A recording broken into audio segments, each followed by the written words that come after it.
This is Kevin A. Kierstead from Truth on Tap. It's K-Tap, and you are listening to Debi Daly on the Debi Daly Show.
All right already. Thank you. I am Debbie here with you on a Monday night, Tuesday morning a really big shoe to do nothing.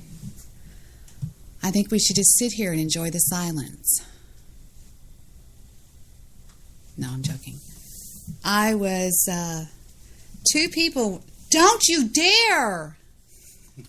I don't want it right now. Wait, I want one bite. Don't you eat it. It's my creme brulee. I have one weakness in the world, it's creme brulee. Maybe just one more. Were they schmickles? What do you call it? And the schnecken beckons. Thank you. Don't. He brings me home creme brulee. The other one that's all crunchy on the top. It tastes like heaven. He spoils me rotten. Annette would probably agree. She's spoiled. She's spoiled, she used to say all the time. I'm not spoiled. I'm just deserving. I'm joking. I'm going to give you a little bit of insight to tomorrow's JFK show. When Dwight D. Eisenhower was sworn in, when JFK was sworn in January of 1961, Dwight Eisenhower tried very much to warn him about the military-industrialized complex and the power that they held. The CIA they answer to no one. They never have, they never will. Why don't I hear me? And the CIA, under the watchful eyes of Allen Dulles, answered to no one. They had nobody. And when John F. Kennedy refused to engage in Vietnam and with the overthrow of Castro, they took it upon themselves to do an invasion in the Bay of Pigs. Now, John F. Kennedy was aware of the invasion and didn't offer proper air cover. And for that reason alone, we suffered a great loss over there, and people were pissed off at him. But John F. Kennedy said, no more will the CIA ever act on behalf of this government. None. Period. So needless to say, he had pissed off the strongest governmental agency in the world that answered to nobody. They don't ever have to get called in front of the Senate. They don't answer to anybody. Basically, the CIA, if you're out there listening, buddies, you just have to grin and bear it. The CIA are a bunch of thugs. They're men who will kill. They're men who act very covert. They're really bad people. When Chief Justice Earl Warren was appointed, when JFK entered the office in January of 1961, he walked into a foreign policy that he could never recover from. The foreign policy, we were in the height of the Cold War. People were saying that Castro had missiles pointed directly at us, and they did. So did Russia, daring us. JFK walked into a shitstorm that he would never get out of. So the only thing he knew to do was to strong-arm everybody. So he fired Allen Dulles from the CIA. He set out to destroy the CIA, which he would have. Allen Dulles had a brother in Dallas. His name was Earl Cabell. How about that? Isn't it funny that when he came to Dallas that he got assassinated? Because he promised Earl Cabell that he would also destroy him. When the speech was given by Eisenhower on his exit speech, it was one of the most uncelebrated speeches in the history of all political speeches. Because when he originally wrote it, it's recently come to the attention after 50 years and everybody's dead now that there's a person in Minnesota by the name of Malcolm Moose.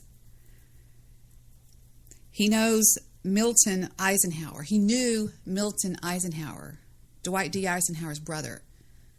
Dwight D. Eisenhower was very close to his brother and went to his brother for everything. What do you think I should do here? Am I doing the right thing here? Am I doing the right thing here? Am I doing the right thing here? He was always worried about what was going on. After the speech was written by this man that goes by the name of Malcolm Moose, and they've actually spoke to his family, they've shown him all the documentation proving they have no reason to lie. They gain nothing by saying this. Actually, they probably risk what they're getting into by telling him this. The speech was sent to the Senate, and they overlooked it, and they said, whatever. Then it was sent to his brother, Milton Eisenhower, and Milton Eisenhower sent it back marked up like a bloodbath because it was too prim and proper, and he knew that his brother wanted to say more in the speech, and he said, look, buddy, this is your last go-around. You better make it count. You better make this count. So he came up with the idea of giving the speech that I'm now going to play for you. This is the original, uncut version of what Dwight D. Eisenhower said the day he left office. Now, I want you to pay very close attention to what he says, all right? Don't act like an idiot and don't be listening. I want you to listen to what he has to say. This is very much important on what's going to transpire tomorrow when I talk to you about who killed the president. All right. Now you listen very closely because there's something in here I want you to hear. All right. This is the uncut version. I could play something that's 5 minutes long, 6 minutes long. This is the uncut. This is the unedited version. Pay attention very closely. Destruction. Our military organization today. Oops, I left off where I was watching it earlier today. Let's go back and start from the very beginning. You ready? Let's go. Everybody pay attention. From the White House in the office of the President of the United States, we present an address by Dwight D. Eisenhower. This is the farewell address for President Eisenhower, whose 8 years as chief executive come to an end at noon Friday. Mr. Eisenhower has chosen this time for his final speech. Ladies and gentlemen, the President of the United States. Good evening, my fellow Americans. First, I should like to express my gratitude to the radio and television networks for the opportunities they have given me over the years to bring reports and messages to our nation. My special thanks go to them for the opportunity of addressing you this evening. 3 days from now, after half a century in the service of our country, I shall lay down the responsibilities of office as, in traditional and solemn ceremony, the authority of the presidency is vested in my successor. This evening, I come to you with a message of leave-taking and farewell, and to share a few final thoughts with you, my countrymen. Like every other citizen, I wish the new president and all who will labor with him Godspeed. I pray that the coming years will be blessed with peace and prosperity for all. Our people expect their president and the Congress to find essential agreement on issues of great moment, the wise resolution of which will better shape the future of the nation. My own relations with the Congress, which began on a remote and tenuous basis when, long ago, a member of the Senate appointed me to West Point, have since ranged to the intimate during the war and immediate post-war period, and finally to the mutually interdependent during these past 8 He's talking about General George Patton. years. In this final relationship, the Congress and the administration have, on most vital issues, cooperated well to serve the nation good rather than mere partisanship, and so have assured that the business of the nation should go forward. So my official relationship with the Congress ends in a feeling, on my part, of gratitude that we have been able to do so much together. We now stand 10 years past the midpoint of a century that has witnessed 4 major wars among great nations. 3 of these involved our own country. Despite these holocausts, America is today the strongest, the most influential, and most productive nation in the world. Understandably proud of this preeminence, we yet realize that America's leadership and prestige depend not merely upon our unmatched material progress, riches, and military strength, but on how we use our power in the interest of world peace and human betterment. Throughout America's adventure in free government, our basic purposes have been to keep the peace, to foster progress in human achievement, and to enhance liberty, dignity, and integrity among peoples and among nations. To strive for less would be unworthy of a free and religious people. Any failure traceable to arrogance or our lack of comprehension or readiness to sacrifice would inflict upon us grievous hurt, both at home and abroad. Progress toward these noble goals is persistently threatened by the conflict now engulfing the world. It commands our whole attention, absorbs our very beings. We face a hostile ideology, global in scope, atheistic in character, ruthless in purpose, and insidious in method. Unhappily, the danger it poses promises to be of indefinite duration.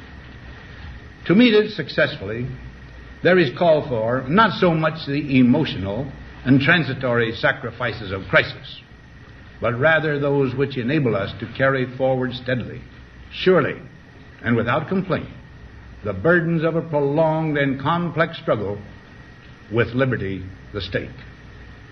Only thus shall we remain, despite every provocation, on our charted course toward permanent peace and human betterment. Crises there will continue to be. In meeting them, whether foreign or domestic, great or small, there is a recurring temptation to feel that some spectacular and costly action could become the miraculous solution to all current difficulties. A huge increase in newer elements of our defenses, development of unrealistic programs to cure every ill in agriculture, a dramatic expansion in basic and applied research.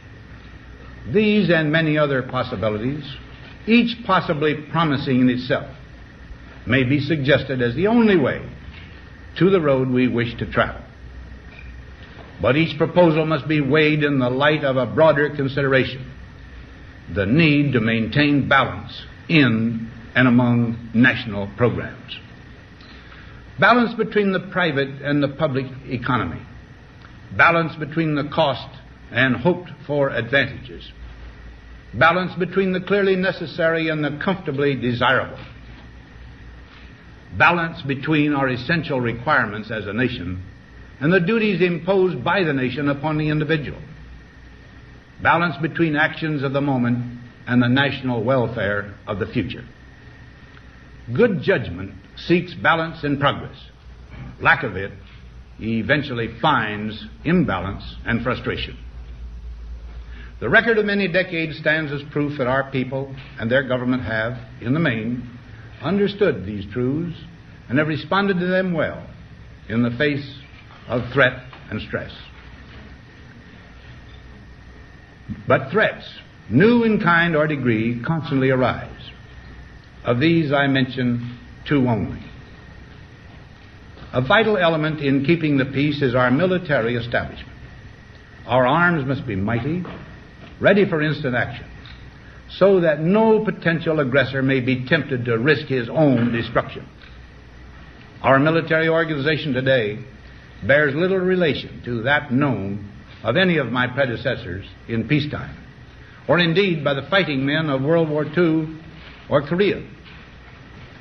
Until the latest of our world conflicts, the United States had no armaments industry. American makers of plowshares could, with time and as required, make swords as well. But we can no longer risk emergency improvisation of national defense. We have been compelled to create a permanent armaments industry of vast proportions. Added to this, 3.5 million men and women are directly engaged in the defense establishment. We annually spend on military security alone more than the net income of all United States corporations. Now, this conjunction of an immense military establishment and a large arms industry is new in the American experience. The total influence, economic, political, even spiritual, is felt in every city, every state house, every office of the federal government. We recognize the imperative need for this development, yet we must not fail to comprehend its grave implications. Our toil, resources, and livelihood are all involved. So is the very structure of our society. In the councils of government, we must guard against the acquisition of unwarranted influence, whether sought or unsought, by the military-industrial complex. The potential for the disastrous rise of misplaced power exists. Okay, I'm going to stop right there and tell you that that's what you're looking for. He's warning him about the power of the military-industrialized complex, okay? And what that means is you can actually unknowingly give power to people that are nothing more than private citizens that work in that and own and run and operate the military-industrial complex. And what it is it's who makes it's Bell Helicopter. I'm so bad with names. It's the people that make, Bell Helicopter stood to make $500,000 off each helicopter that went over to Vietnam. Now, behind his back, House Senate Bill, I believe, why do I want to say 55, that went through and allowed for 15,000 troops to go over there on the ground in Vietnam to oversee what the CIA was doing. The CIA went over to Vietnam. They put a bunch of people over there. And JFK took it out. He pulled them out. He said, no, we're not going to do this. JFK wanted a world peace. Now, a lot of you are going to hang your hat on the fact that JFK screwed around on his wife. I mean, big deal. Give me 5 people that haven't screwed around on their wife, and I'll give you $1 million for each one of them. That's not got, there's some that hadn't gotten caught. I'm quite sure that schmuck out there has had he's had a few romps in the hay. I don't care.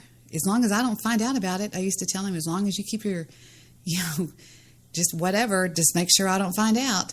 But that has nothing to do with what goes on in business. I mean, he saw this country as a business. Who cares if he screwed around behind Jackie's back? That's not my problem. That's his problem.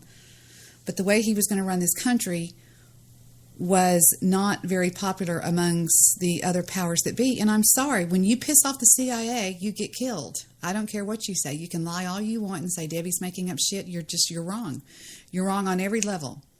Because if you piss the CIA off bad enough, you're going to get offed. Okay? And especially if you're the President of the United States. Who did it? Well, certainly nobody that we know. They have people that do that. They have people that are underlings that do that kind of thing. People that nobody know.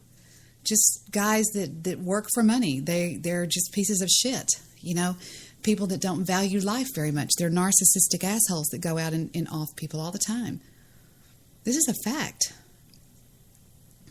But there's a lot of names. I've got notes. I've done everything that I can. I've done so much research on this thing. I was down in Dealey Plaza yet again today.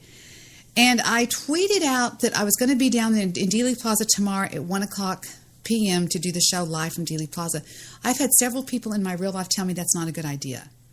Because if somebody got a hold of that tweet and decided to make life rough for me, they could do it. You think about that. That makes me a sitting duck. To explain, to be in Dealey Plaza, but I wanted to so bad. So I'm thinking about doing something a little bit different, if you know what I'm talking about. I'll put it in my chat room in a little bit, what I'm going to do. But I wanted so bad to do it from Dealey Plaza. I'll figure it out. The only thing I'm going to have a problem with is playing some of the clips I have ready. I've made tons of audio clips from people. But it all begins with this person right here. It all begins with Dwight D. Eisenhower. That's where it all started.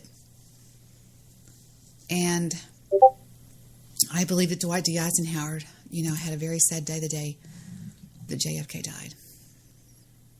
Very sad. And I can't get out of this stupid place. I can't get out of here. Hold on just a second. I'm trying to get out. All right, I'm out, finally. I love all my tweets I'm getting from Eric. I love his periscopes. Guy. Shut up, Guy. Debbie talks about being a prostitute. Yes, I will admit I was a prostitute when I was 15 years old. Shut up, Guy. No, I wasn't, you mullet. I was listening to Guy's show earlier. Guy makes me laugh. I'm sorry. I don't care what he says. He's always made me freaking laugh. And I found a plethora. But that's all you'll get out of me for JFK tonight. But trust me, you're going to want to hear this. You're going to want to hear all about these people that were involved. That it's not just theory and it's not what I think. I'm just going to lay it out, give it to you. I was rushed that night and I cut it all off. You need to shut up, Jewish producer. And I get some of the stupidest tweets. Hold on just a second. What? Hello? What's going on? Why can't I hear anything? Who is this? The fuck? Who is this? It's just... Who? Why the fuck can't I hear anything? Hello? Stupid fucking Skype. Joe, is this you? Oh, there's why. Just 1 sec. Pretty hard to blame it on Skype when I got it on the wrong fucking settings. Oh, that's why I can't hear now. Just 1 second here. God damn it. Joe? Hello? I need another USB port on my computer.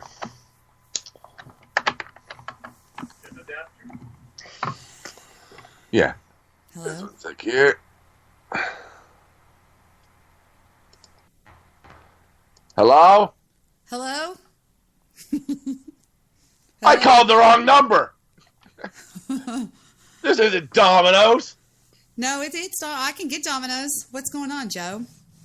What's going on, Debbie? What's going on with you, Joe? I don't know. Should I play I Just Called to Say I Love You by Stevie Wonder? Yeah, sure. Whatever. I just called to say I love you. So what's going on with you, Joe? You called me. It's your dime. Start talking, baby. I was just, the last little bit, I was just come up with like 100 good reasons on why I should call you. 100 good reasons, really? There's no reason to split the details. No reason to split the details. Yeah. Just, I decided to call. Maybe And like half down. And I want it to ruin Stabby's week. Maybe like half down, half later, one of those kind of days. I don't know anything you're talking about, Debbie.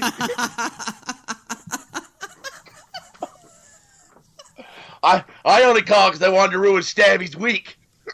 I hate Stabby. I'm back, Stabby. Look. Do you still talk to that juggalo? No, I left his Discord. Fuck him. Oh, shit. He tried to fence me in, Debbie. And you know I don't like to be fenced in. Nope, that's the last thing you want is to be fenced in, Joe Seeker. Yeah, I'm a big guy. When I get momentum going, I don't want to be stopped. Right? I don't know that you could be stopped, Joe. Yeah, I could be. I've got Yeah, I know. Well, anyway, it sounded good.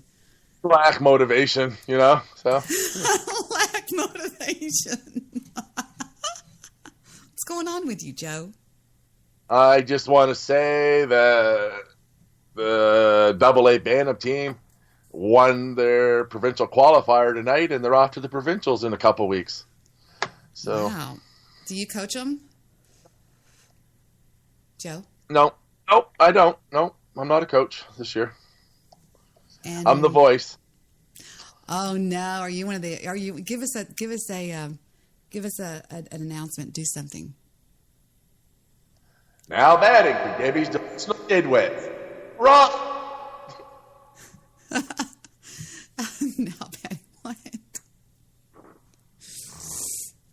They used to say on whenever my nephew was playing, they would used to say "play action" by Chris Bean, and then he would get the ball, and he'd be either he had the option to run it or whatever.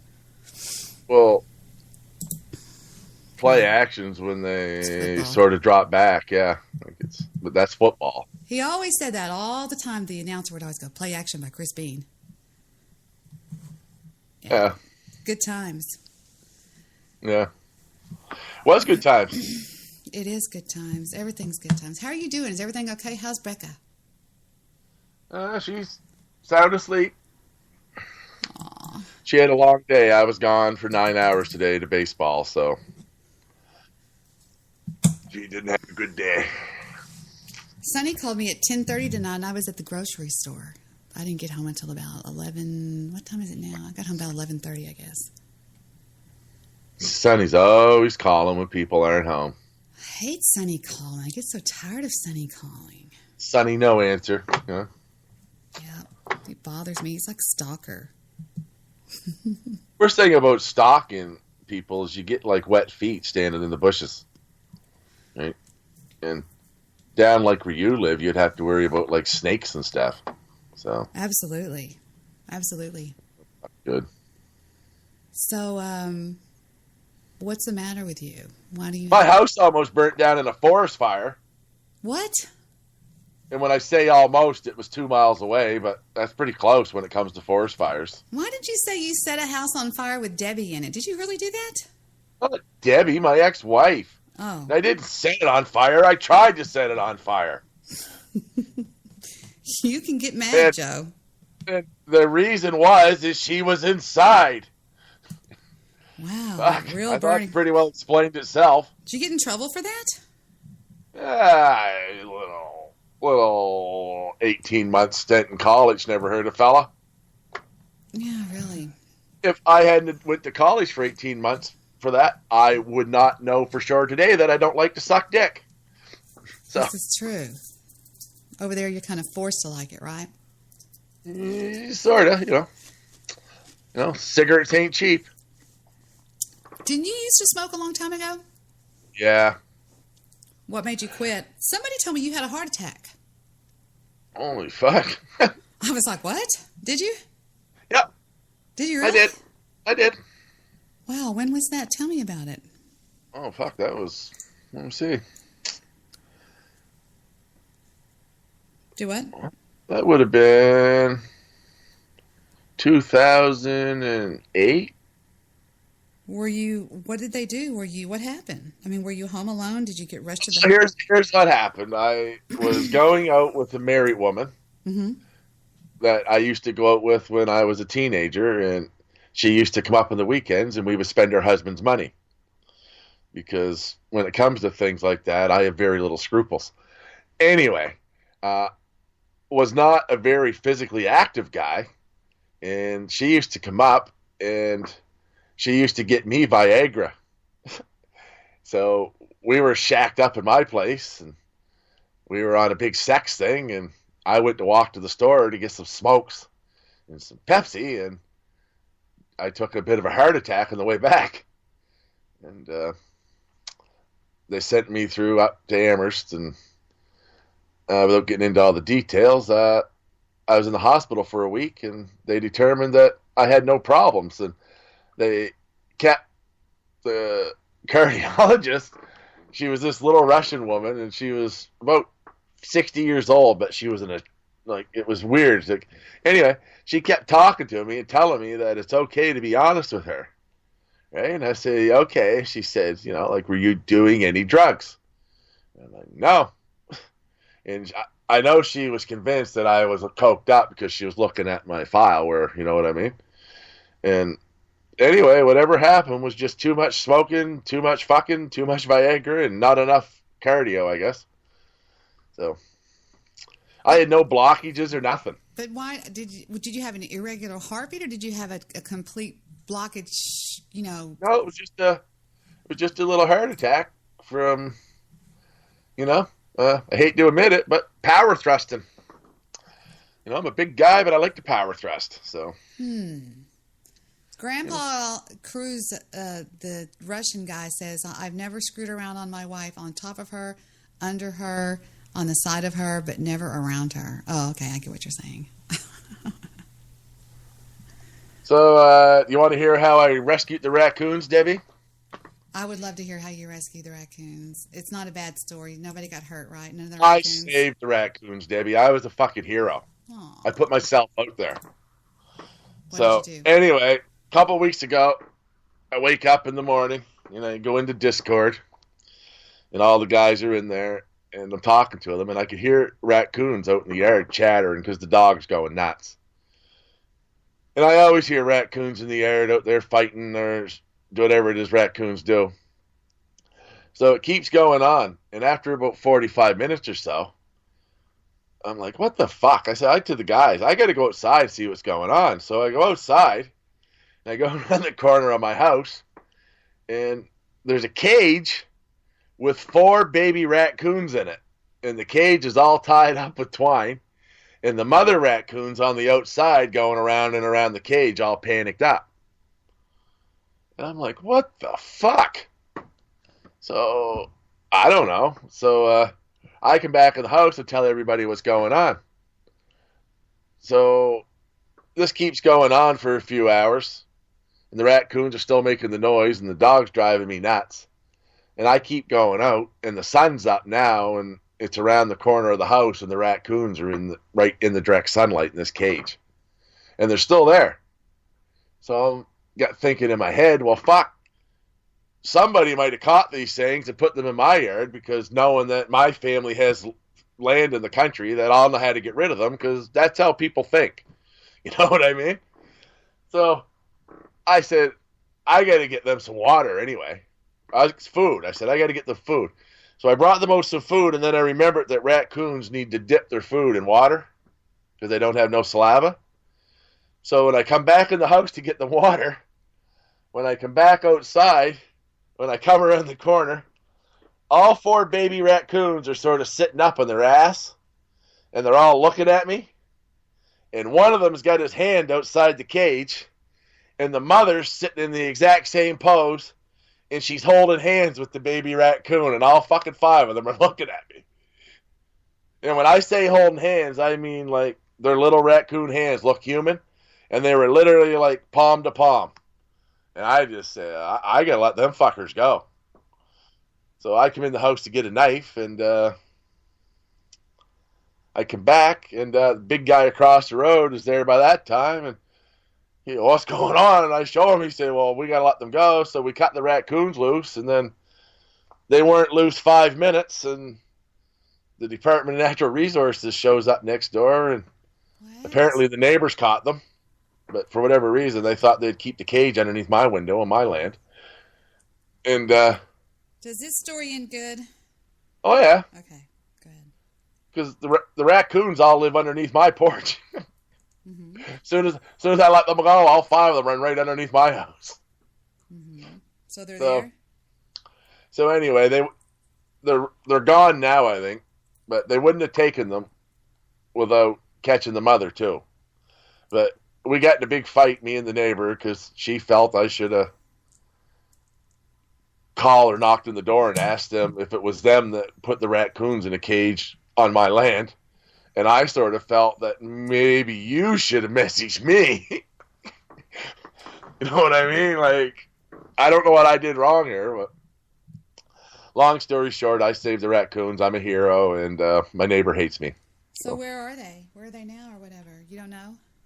I think they caught them and let them, and they take them out to the country and let them go. But they'll only take the babies if they catch the mother, too.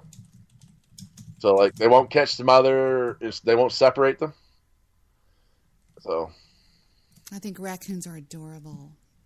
I think possums are adorable, but Heather hates them. She thinks they're the ugliest things in the world.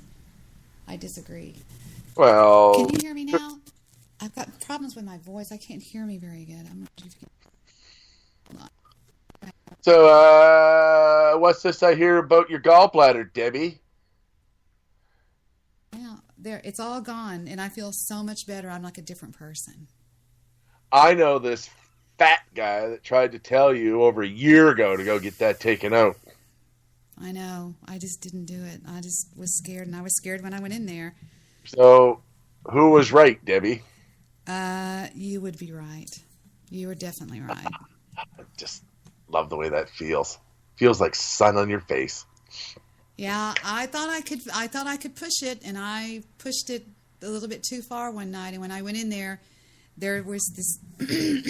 Victor took me in about 1 o'clock in the morning. I thought I was just going to get my usual shot of Dilaudid or whatever it is they give me and leave. And when I got in there, the guy said, "This is your 4th visit. You're not leaving." And I was like, "What?" He charged $4,500 to come in there and say that. This one doctor, $4,500. Wow. But they immediately sent in a sonographer, and once they had to get me sedated with pain medication, that is one of the most painful things I've ever been through in my fucking life. What, the operation? No. The attack of the gallbladder attack. It's horrible. It's unbelievable. Yeah, I heard it's bad. It's very bad, because I was asking the nurses, I said, "Is it me or does this hurt this bad?" And she goes, "Darling, it hurts this bad." She goes, "My sister, who never complains, was out of her mind with it." Well, I'm glad it all worked out for you. Yeah, they said that I was 2 hours from developing sepsis. Yeah, well, there you go. which would have been dangerous. So Yeah, that's real dangerous. but I got over it already, and my scars are all healed up really nice, but they're still sort of almost not, Yeah, really, our daddy, that's true. 4,500 is bullshit. He just walked in. He was in. What do they call those green things? What are they called? Not fatigues, but what are they? Scrubs. Scrubs. He was in scrubs. A little stocky guy that was real beefy, and he just walked in and flipped open the chart, and he goes, "You're not leaving." And for that, he charged $4,500. Then I had the surgeon, and I had 2 other doctors, and I had a PSA, and I had 3 nurses that took care of me like I was like a queen. It was unbelievable. Cool. When I got in, my blood pressure was my blood pressure was, I've got it written down. I mean, I've got the whole report on my computer. It was something like 102/69. That's how much I was going down. And my temperature was 104.2, and my breathing was 16 an hour. Is that a lot? I don't know how much about that, but anyway, yeah. So they couldn't rush me in. They said, we would do emergency surgery, but we want the specialist to come in here. And they called all these people, and they said, they didn't know if they wanted to do what they wanted to do. And then finally, the nurse came in there and gave me what was going to happen. So, well, that's when I finally understood that God loves you more than me, because I was praying you wouldn't make it. And you were praying you would, and it just shows God listens to you and not to me. Why would you pray I would make you? You want me to die? I'm vengeful like that. I'm petty. I'm a very petty person when I'm angry, Debbie.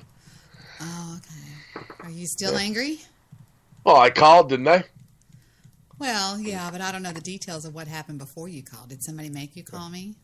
No, Debbie, does anybody ever make me do anything? This is true.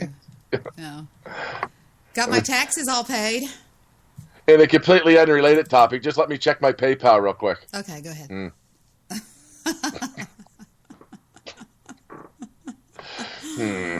I see. Joe Seeker Joe Seeker is for sale. Hey! I don't think I've ever hidden that. Is Barco back? Or am I seeing things? I don't know, and I don't know what's going on with Barco, and I just want to say that even though I think Barco's a dick and a prick, he's got to get his shit together and get his priorities straight and stop chasing the dragon, man. Yeah, what's up with that, Barco? You need some help, buddy? Ain't no good chasing the white dragon. No, it's not. It's not good. I really was pretty healthy, though. Now that I sit and look at this stuff, they made me do a urinalysis, and it says collection method, clean catch. Clarity, clear, glucose, negative, bilirubin, negative, ketones, negative, blood, negative, pH, 5.5, protein, negative, nitrate, negative, leukocytes, negative. Yeah, good stuff. Debbie, I weighed 400 pounds, and when I had my heart attack, I didn't have no cholesterol problems. They did my blood work, and they were like, they were ready to put me on Lipital and all that stuff. But Statin drugs will kill you. No, didn't need anything. My white blood cell count was a little bit elevated. It was 9.6, and the highest it can be is 11.0. That's a little high. I'm just looking at this report that I'm reading. Yeah. The drugs they gave me are unfucking... This is the drugs they gave me. Number 1, Marcaine epinephrine. Given it was... I think that's for anal leakage. No, it's for the operation, it says. They gave me Mefoxin, 30 minutes of 200 millimeters an hour. That's intravenous antibiotics. Then they gave me another Mefoxin, given 2,000 milligrams anesthesia. And then it says Decadron, 4 milligrams, CDT was given, Sublimase, which is fentanyl. So what's this, like your bill? Yeah, no, it's my health report is what it says. But it just has all the prices besides it? No, there's no prices. It's just what they gave me. What all they gave me. Hydrocodone, hydromorphone. Ooh, that's the good stuff. Hydrocodone's the good stuff. Dilaudid, which is hydromorphone. Ooh, Dilaudid's are really good. 1 milligram, it says an IV push Then they gave me Toradol, 30 milligrams IV push. Then they gave me, I don't know what that is, lidocaine, which is xylocaine injection. Then they gave me Versed. Then they gave me propofol, that stuff that killed Michael Jackson. I mean, it just goes on and on and on and on. It never stops. They gave me, as needed, I had a thing in my hand, but I don't remember that. It says to push, it was morphine syringe, slow IV push, and then an intravenous. It says as needed. It was a post-op something or other. I was so they gave me 80 milligrams of xylocaine. I'm just sitting here reading this stuff. It just goes on forever, never stops. Diprovan, Zemeron, Anactine, whatever that is. It just goes on forever. I'm like, Jesus, never stops. No wonder I was so messed up. Did you know that Sonny called right after I got out of surgery, and I actually took the call, and I do not remember talking to Sonny? Wow. That's pretty cool. Whatever is prostagimin, prostagimin, it says as needed, anesthesia. I don't know what else, morphine, as needed, push. It says I can push it with it's a thing, whatever. It just goes on forever. I've never been so fucked up in my life. 2,000 milligrams of Mefoxin they gave me when I walked in the door. Wow, that's almost worth it right there. Yeah, no kidding. It was bad. They said that my right kidney was unremarkable, my aorta was unremarkable, and I had cholelithiasis concern, whatever the fuck all this stuff is. Did you grope any hot male nurses up or anything while you were under? No, but there was a hot doctor. I would have done anything to get on top of this. Well, stuff. Debbie. See, What? When you're in the hospital and you're drugged up, I had to tell Darren this the other day. It's a free pass. You can reach out and just start groping, and all you had to do was grab him by the dick and say, Vic, I love you, Vic. And then they just say, oh, she's drugged up. She thinks I'm her husband. But really, you're copping a feel. That's what I do to the nurses whenever I'm in there. I'm all like, hey, say his every name and just grab them. I have never been in a nicer hospital in my life. Presbyterian. It is amazing. It's so nice. It's like they wait on you hand and foot. It's like, and I wanted to go home. They wanted to keep me. And I went, no, it was 108 over 63, says my blood pressure. My pulse was 95. When I had my heart attack, I wasn't supposed to get out of bed, and I never pooped for like 4 days.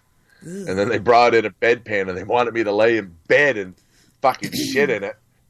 And I was like, I ain't doing this. And I ripped all my wires off and get up and went into the bathroom, and they come down, and they were all mad. You know, what the fuck do you want from me? I'm not pooping in a bedpan. Ooh, that would be gross. Exactly. I would rather die on the floor than poop in that bedpan. It says I weighed, you ready for this? 62.8 kilograms, and I was measured at 136.1 centimeters, whatever that means.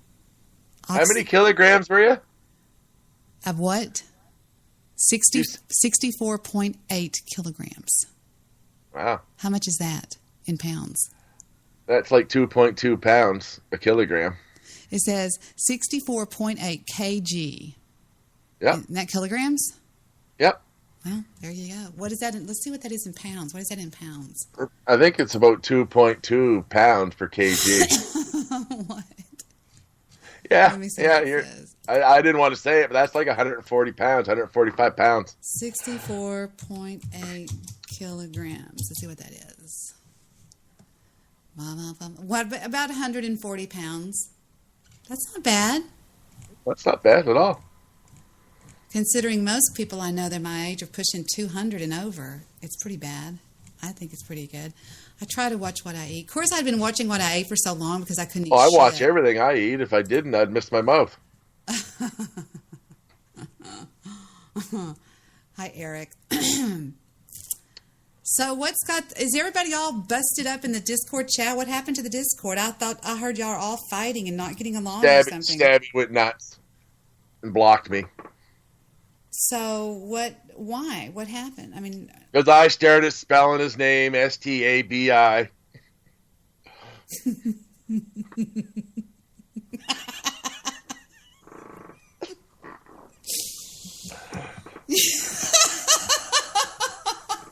Stabby, like my name.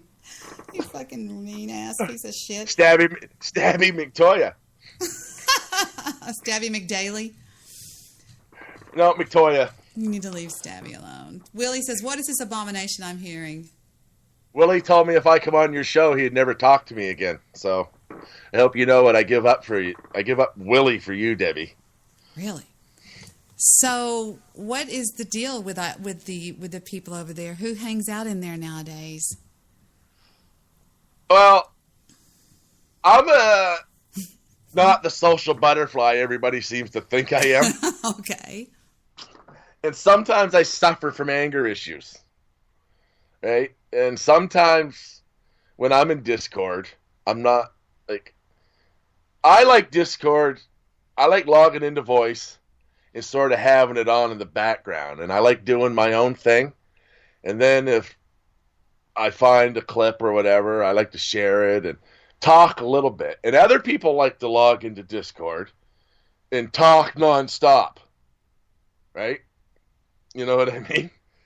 So it all just became like nobody's really fighting with anybody. It's just I just wanted my own little corner where I could just go have some peace and quiet, I guess. Do you ever think maybe you're just a little bit ornery or a little bit hard to get along with, Joe? Debbie, I do call myself the Angry Bong. So I don't think I'm false advertising in any way. I pretty well tell people what to expect. I'm going to be stoned and I'm going to be angry. Ed Brown says this is beyond strange. Is that Barco? Well, I don't know who Ed Brown is, so he can blow me. Yeah, he can blow me too. You can blow us, Ed Brown. If you're not going to say who you are as a sock account, then go fuck yourself. We don't care what you say. Yeah? How about that? Yeah. I had a dream about you last night, Joe. This is funny that you're calling. This is really weird. Our daddy is 100 kilograms. Yeah. If our daddy was 100 kilograms, he'd go around with his shirt off. Now, here's the thing. I'm wondering what happened with I'm wondering what happened in the chat room over there with this new little... Did Dennis actually steal that little girl that was on my show and I told him not to and he ran her into Discord? I don't know. I don't know. All I know is I don't hang around chat rooms with 16-year-old girls. I don't either. And I told her to get lost. I said, what part of get lost do you not understand? So... I tried but everything. with that said, I never ever seen Dennis say anything to her that was to be construed as being inappropriate. It's just, I think it's a potential for, it's just no place for a 16-year-old girl to be. So. And far be it for a 50-something-year-old man to show interest in being friends with a 16-year-old, I told her. I said, that's odd. Yeah, but in Dennis's defense, Dennis likes anybody that will listen to him. So but he didn't treat her any different than I've seen him treat. Well, you don't know what went on in private chat, though, right? That's true. I don't go into private chat, but I just thought she was trouble. She was trouble for me. I know that shit's right. She just came off as trouble to me. And I don't need it. Well, 16 years old and shit. I showed up. And I was like, hey, how old are you? And she wouldn't answer me. And I said, well, fuck that. I'll just kick you then. So I kicked her. And then she come right back. And she said, why did I get kicked? And I said, because you're 16 and we talk about things in here that you shouldn't be around. And she said so. And then I banned her. Because apparently she thought it was open for debate. I don't know. She's got a mouth on her. Well, that's good. She got snappy with me, and I was like, "Please don't do this. Just don't get snappy, please."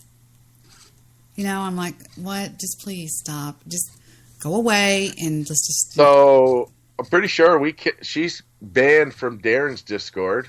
She's never been a member of my Discord, but I think she's an administrator on Stabby's Discord. What? Is he crazy? I didn't want to say that, but I can't confirm that for sure. That's just what I heard through the Discord grapevine.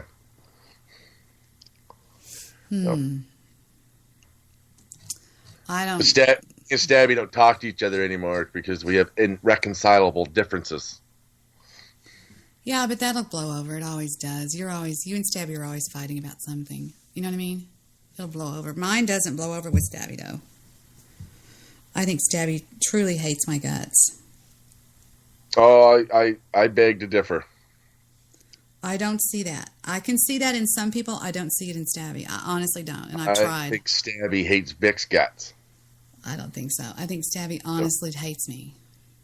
But honestly, you could be onto something that maybe Stabby is just like using you to get close to Vic.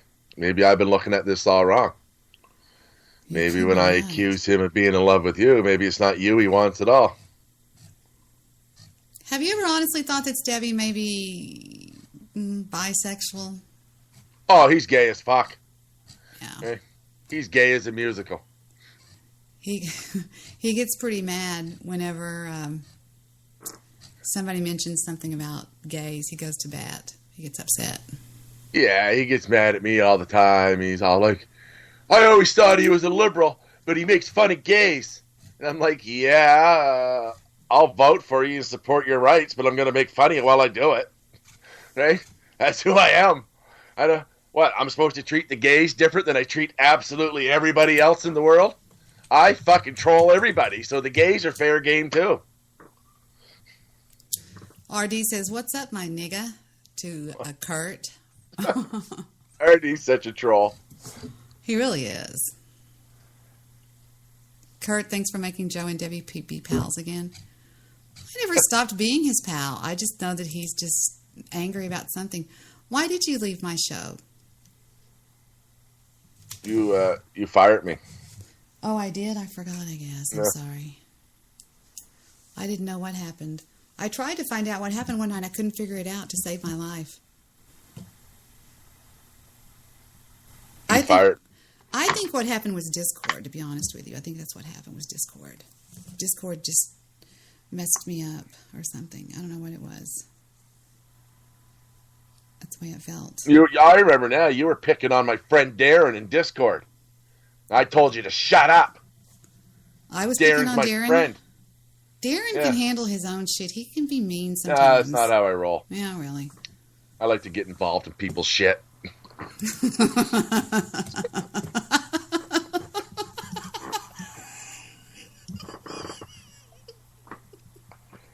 Oh, Stabby's in the chat room. He goes, Joe called in? Interesting. Stabby, are you bisexual? Are you gay? Who is Mason Brooks? Yeah, everything's Darren's fault.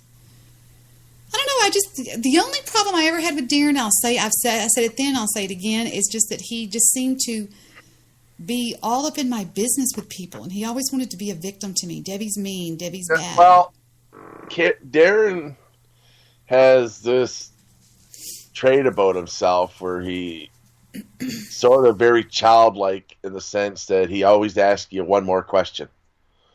You know what I mean? Like he wants to know. So like it's when he's questioning you, there's always like he asks you that one more question like a kid would.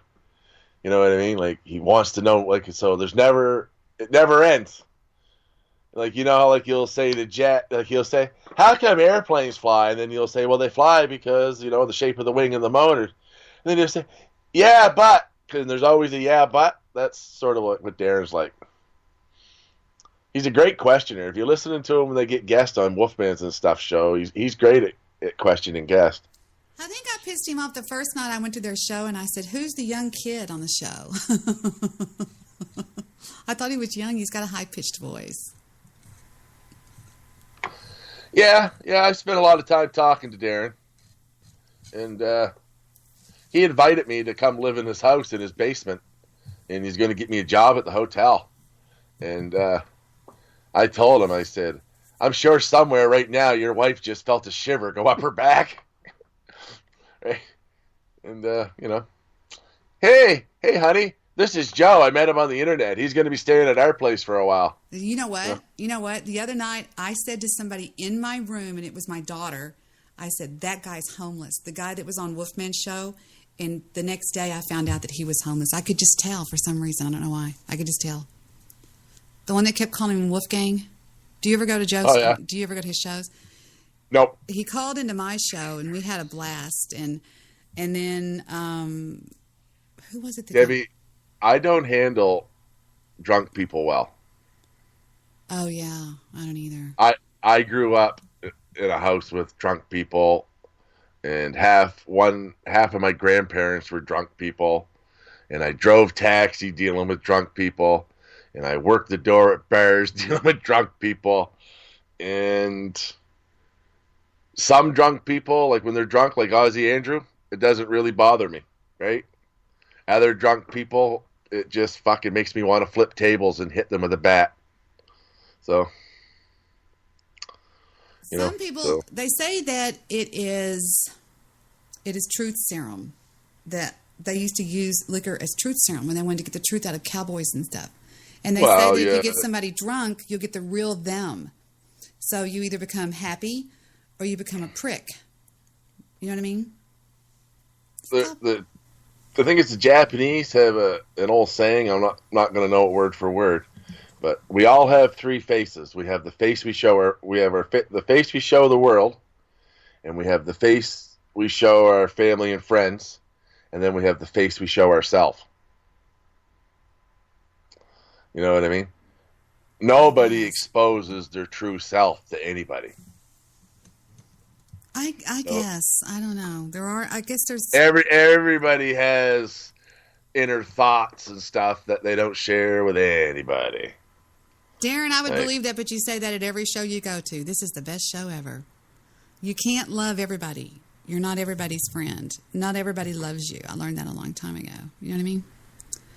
And Darren, I think, wants to be loved by everybody. He wants everybody to like him. He wants everybody to think he's a nice guy, and that's fine. I don't mind having Darren as a nice guy. But I guess out of everybody I've ever met on the internet, Darren has the ability that when I'm starting to rage out, be it his fucking college fucking training or whatever, but he has this ability to sort of talk me down. And it's sort of offsetting because I only ever really had a couple girlfriends that could do that. So it throws me off my game. Only other guy I ever met that sort of could do that was Ernie Abbott. He used to make me feel guilty for trolling. You'd go into Ernie's show and you'd say something like to Debbie Scott or something. I used to call her Wookiee hair. And he'd say, "Oh, come on now, Joe. You're better than that.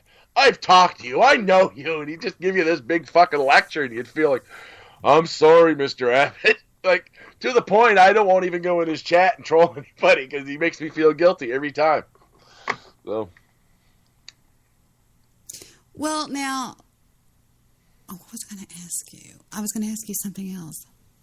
You seem to get angry at people that you don't feel like you're friends with anymore, and I never did. Did I ever do anything mean to you? Well, Debbie, we might as well get this white elephant out of the room. Pink elephant. No, it's a white elephant up here. Oh, okay. I don't go around pink elephants. I have homo issues. Okay. I sort of stumbled across your sister-in-law by mistake. Mm-hmm. I read an old docs, and I went to go check out the house, the address, which was supposed to be your old house. And when I checked the address, it showed that the house was for sale. Right? What house? Which one? And then I don't want to say too much on the air because I never really told anybody anything. 225 Sunrise for sale? I don't know the address. Whatever one has the fucking oral surgeon living in it. That's my brother-in-law. Debbie with 2 B's. Yeah, their house is for sale. It's for sale? So I think in the past, some of these guys that doxed you, they had you and your sister-in-law confused on some things from what I've read. You think so? I knew so. Yeah. And tell everybody, Debbie, that who's the first burnout stoner to fucking figure out the fucking mystery. But that I there's told two them, Debbies. I said in chat rooms all the time, I don't live at 809 South Pearl. No, it's my brother-in-law's house. Who is the first burnout on Spreaker to fit in on BTR to figure out there's 2 Debbie Montoyas? Pimp Hat? I never ever seen him write that anywhere. Oh my God, Pimp had put 809 Pearl in South Lake all day long. That's all he did. Yeah, but he thought she was you. Nobody knew there was two of you. Oh, okay. I get what you're saying. Well, I knew that the whole time. I mean, No, I know you knew, but you didn't tell anybody. I always talked about my sister-in-law, Debbie. I'm Debbie 1, she's Debbie 2. That's what we call it. That's what they call it in the family. Debbie V, and Debbie R. Yeah, well. So, and it all just worked out that way, and you were pissing me off with the KTAP stuff. Running around and say I fucking murdered him. No, I did not say you murdered him. Did so, His Debbie? sister said that you pushed him one push over the line. That's what she said. Well, according to Guy Shea tonight, that's all bullshit. No, I can give you the name. I can give you her name and number. Well, whatever. Then KTAP was weak and a quitter, I guess. I don't hold that against anybody, but what do you want from me? Like, according to Guy Shea, Guy talked to him. He wanted to come to Nova Scotia and murder me, kill me. Are you serious? That's what Guy said tonight on his show. Who did? K-Tap wanted to? They used to talk. K-Tap told him that he wanted to come to Nova Scotia and kill me. His sister said she wanted to gouge your eyes out. So I don't know what that was about. And I said, are you talking about You're Rick? telling his sister if she lets me play with her nipples while she does it, we might have something to go on. Yeah, I called her on Facebook. You know how you can call people on Facebook? And I said, you don't know me. I was a friend of Kevin's. And first of all, I wanted to give you my condolences. But I said, you mentioned somebody on Spreaker. I said, are you talking about Rick Landstrom? And she says, I'm talking about somebody that's like a bong or something like that. She said that was the only one that K-Tap said whatever about. And their house isn't for sale. I don't know where you got that from. Well, it was. It was? Nah, you must be wrong about that. Okay. I think I would know that if they were going to do something like that because we talk. I don't know. I just don't think it's a good thought that we should go backwards, Debbie. I don't think it's a good idea for us to be going backwards. Well, I want to clear some things up. We can go whatever direction you want, but I don't think it's a good idea we go backwards, but whatever. My sister-in-law emphatically denies. In fact, she recorded the conversation that we heard at the dinner table that night, and it was only about 30 seconds long because she thought you were one of the trolls. They were going to swat her again because Pimp had swatted her 2 times. All I'll say to that is that when the first time she called me back or when she called me back 20 minutes later to give me your cell phone number. What call did she record, Debbie? I'd have to ask Victor. I honestly don't. The first time I talked to her on the phone, she gave me, let's see here. What phone number's here? I gotta get a light on. Don't give out my cell phone number on the air. No, I'm just gonna count them. She gave me, I'll just give 972, and I won't give. It's not me. Oh, this is an old number though. This was 972 203 615, and I won't give the last digit. No, that's not me. 14 502 327. I won't give the last digit. That was Vic. 214 535 153. I won't give the last digit. That was Vic. 972 319 389. I won't give the last digit. I don't know and that then one. Debbie's cell 214 282. Stop. So now, can we move forward or do we keep going backwards? But she said that she didn't say all the things that you said that she said. You said that she said that the family hates me and that I don't have this and I don't have that. And never said anything. If you go back and listen, I never at any time said anything that she said. Yeah, because I don't want you to think about me like that because I'm not that kind of person. I don't come on the air and lie about what I am and who I am and where I'm at and all that kind of stuff. I think that would be horrible if somebody did that. I think bathtub girl, I'm not that kind of person. In fact, I wants us to call the numbers on air. Do what? I didn't hear you. I stepped over you. What? I said RD wants us to call the numbers on air. And Willie wants... Let's call him. Willie wants Vic's number. And Darren wants us to move forward. And RD claims that I have the audio. Hold on. He must have you block Curtis. He's trying to come on the call, and I can't add him to the call for some reason. Did you call me, Joe? Yeah, I did, but somebody's got. I don't know if I got Kurt. I got to go look and see if I have Kurt blocked. I can't add anybody, so he's trying to call in, but I can't add you. I can't add you, Kurt, because I guess he's got you on block. Because I can't add anybody. Well, I don't think we're friends, are we? On Skype, because you're all grayed out. Oh, let me see if I'm even showing online. Hold on, let me look. Come here, Skype. Be so that still. could No, have I'm something to do online. with No, it, I'm too. online. I'm online. Yeah, but when your circle's gray with a question mark, when I look at it, like it's like we're not friends. Oh, I don't know. Maybe you blocked. Have you checked your block list? Well, if we were blocked, Debbie, we wouldn't be talking. Well, we could. I mean, I don't know. You removed me, Debbie. You removed me from your contacts. No, let me see. Let me take a look under my preferences. You cast me down in the jagged rocks of Spreaker DJ loneliness, Debbie. Privacy. Hold on. We're looking. Blocked users. I don't think you blocked me. I think you just removed me. Gamar, Sohal, Shannon, and some. I just have bots blocked. Three bots. Somebody's not Tana, Zayex, and just weirdos. Go, hi, you want to scam with me? Those are the only people I have blocked. Well, it's asking me to resend friend request. That means you blocked me. Send me a friend request and I'll hit it.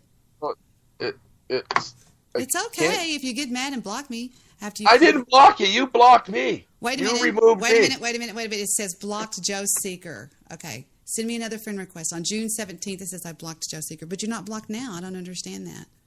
Because you knew where the sugar came from and you unblocked me.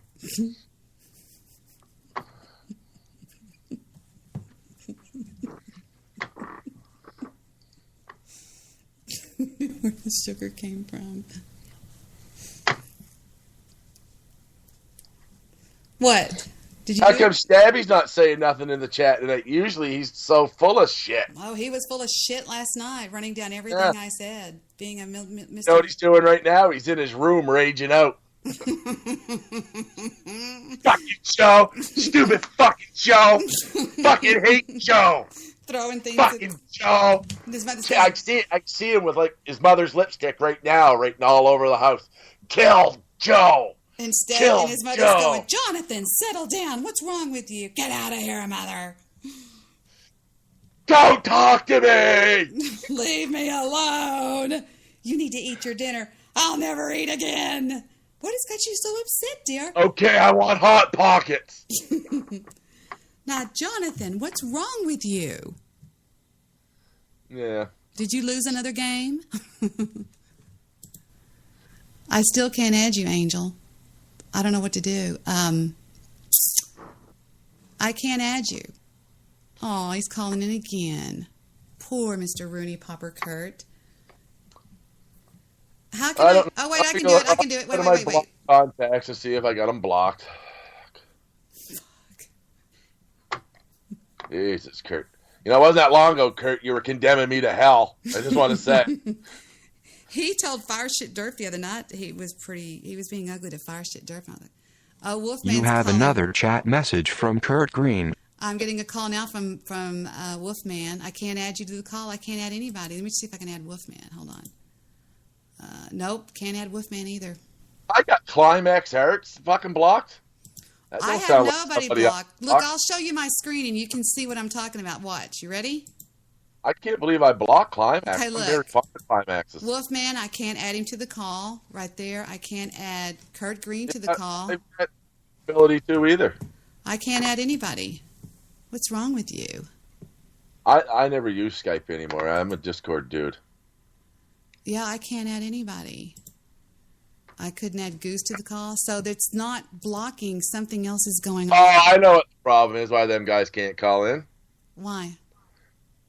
Skype can only handle so much mailing list at a time, and usually Usually Skype can handle 4 or 5 of your usual callers, but only one Joe Seeker. I don't even know if you're on my contacts list. Let me look. Contacts. No, it's my manliness that weighs Spreaker down.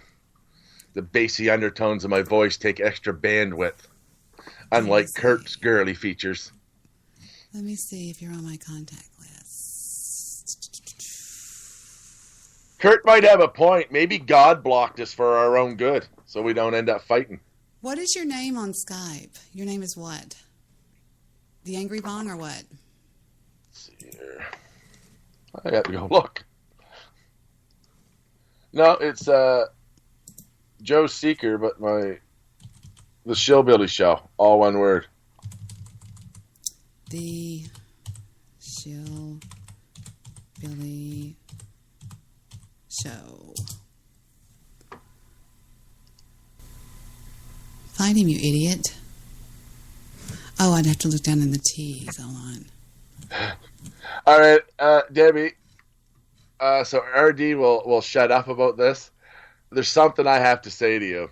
What's that? And don't take it to heart, but you got to go fuck yourself. Me? Because I told everybody if I ever come on your show, I tell you to go fuck yourself, and RD won't stop bringing it up in the chat. All right. You So, can go there. fuck yourself too. Go, you win, I can't RD. even You find win. you. Are you sure it's these? There you are. Okay, add contact. There, I just sent you a request. It says accepted. Now we'll see if we can add these mullets. Add to call. Here comes Wolfman. You want me to add Wolfman? Yeah, sure. I'll add Kurt first because he called first. All right, Kurt, here you come. Let me kill the screen share. That's what it was. It was all me the whole time. I tried to tell you that, but you wouldn't listen. Curtis? Curtis? Yes, how you doing? How are you doing? I need to add Wolfman now. Oh my goodness gracious. The Lord tried to get us to not get together, but you had to figure out a way, didn't you? Me? How fun. I'm just saying over. Hey Joe, how are you, brother? Good to talk to you, brother. I'm doing great, Kurt. How are you? You're doing great. Glad to hear you and Debbie, and praise the Lord, you know? My goodness. How come you blocked my friend Ozzy Andrew for saying that Jesus loved whores? Well, you just shouldn't say that. But Kurt, listen to me, Kurt. Jesus did love whores. I know he... But he didn't lust them. But... There's a difference, right? But Jesus loved all whores. Yeah, Jesus didn't lust whores. But at the beginning of my show, I said, now, if you're going to use curse words and vulgar language, remember I warned, I did. I gave front up. I know. I'm just saying that he sort of was factually right that Jesus loved everybody. Well, he did hang out with a prostitute and save her. And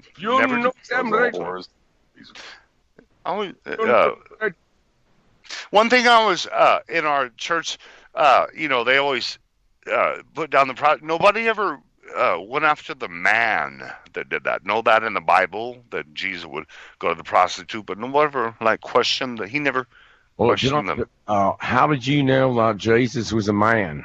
That made a good preaching though. That always going after the girl. She doing bad. The prostitute.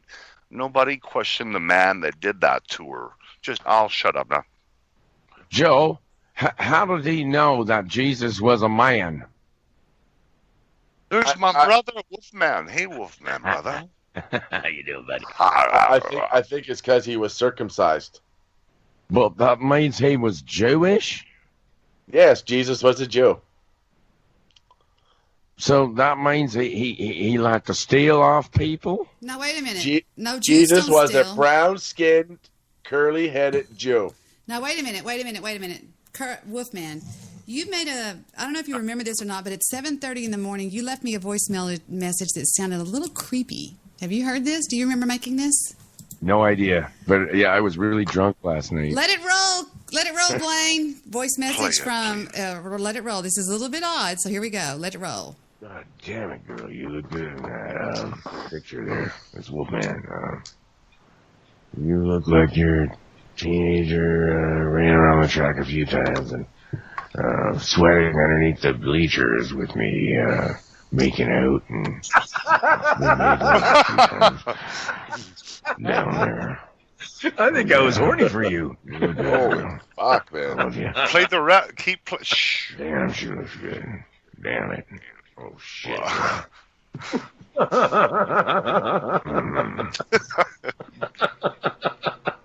Jesus hilarious. Christ. Lord. She might be Oh, sleeping. shit, was I drunk? What? I have no idea. I don't remember doing that at all. Okay. I have no idea. Alright. I don't think I knew what I was doing. That's gotta be her. Well, y'all missed about half of it. He was going, "Oh, man, you look good. Damn. Damn." Yeah, I think I'm horny for you, Debbie. It was at 7:35 a.m. on Sunday, so it was actually like Saturday night extended. I think I might have been calling somebody.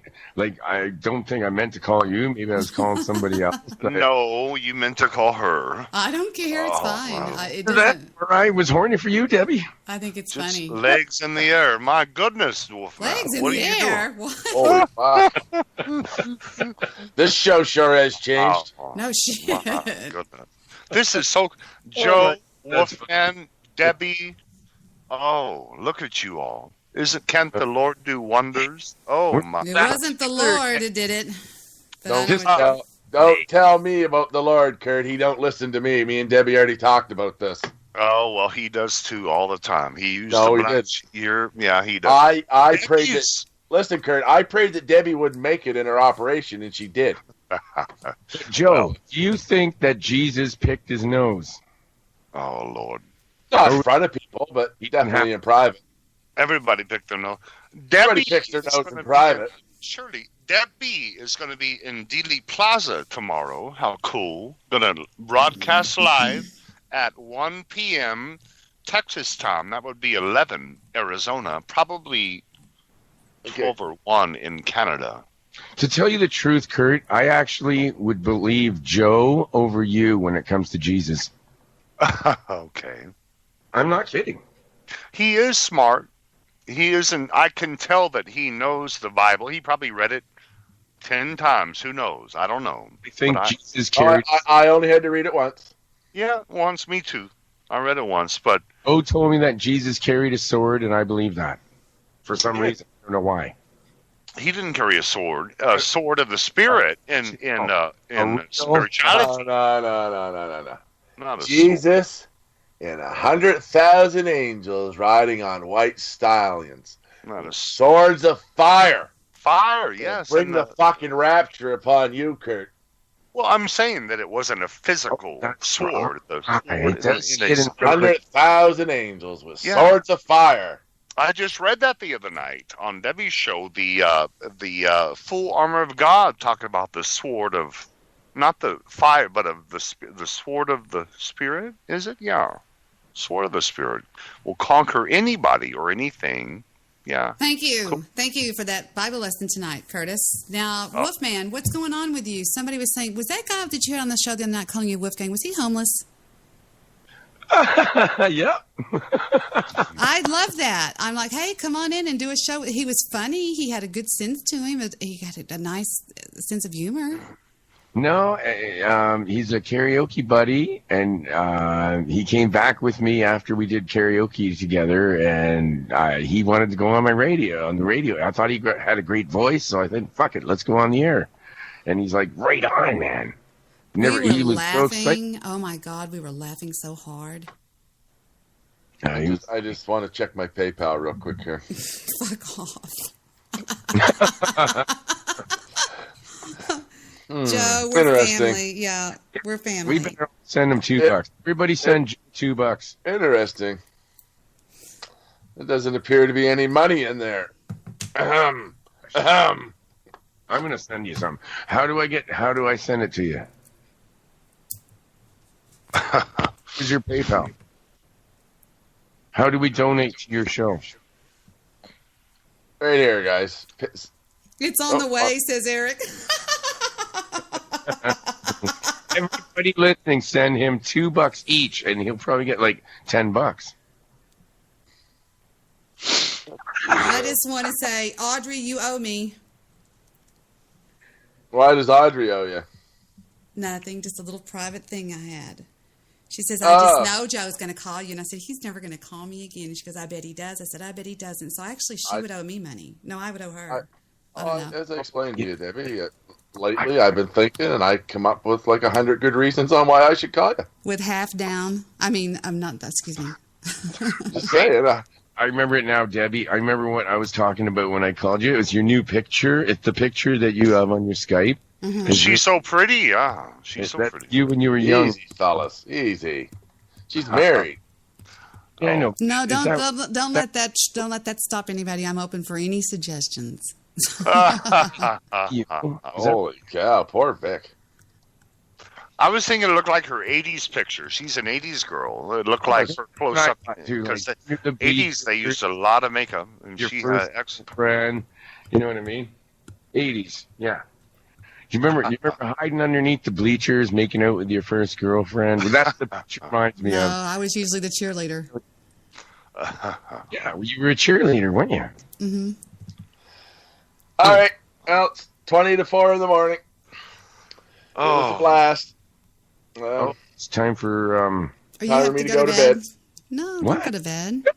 So, Joe, Not until I I had a sing lot to of you. fun. Not Did until you I do sing another to show? you. Not until you I got sing get to really you. mad and angry and smoke a bong. Please. I'll have to check Joe's channel, see if he did another show I missed. There's I got nothing to smoke here right now. I got I tried to get some pot when I got back to town tonight after baseball, but I got back in town too late. So, Oh, you know what to do in that situation. Here, take some of it. Take that thing apart and get a knife or whatever you got to do. Here, Debbie, have a hit off this. I've got a bong, thank you, precious. Kurt, you want to hit? I have to sing Joe's song to him. Joe. Joe, are you still there? I'm here. Joe, finish this. Hey, on. Okay, Joe, right on. You can pass it through the phone. Take it. What? Yep. Oh, no. How many verses is this?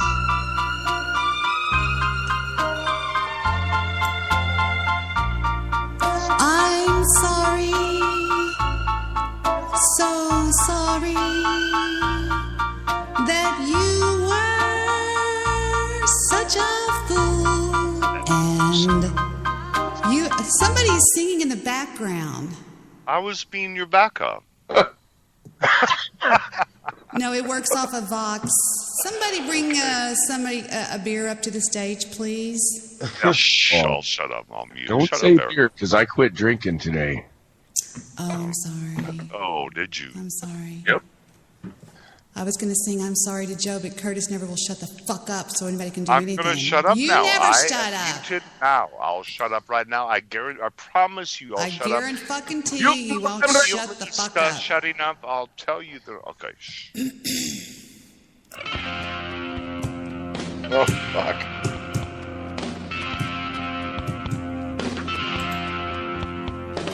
Joey, baby,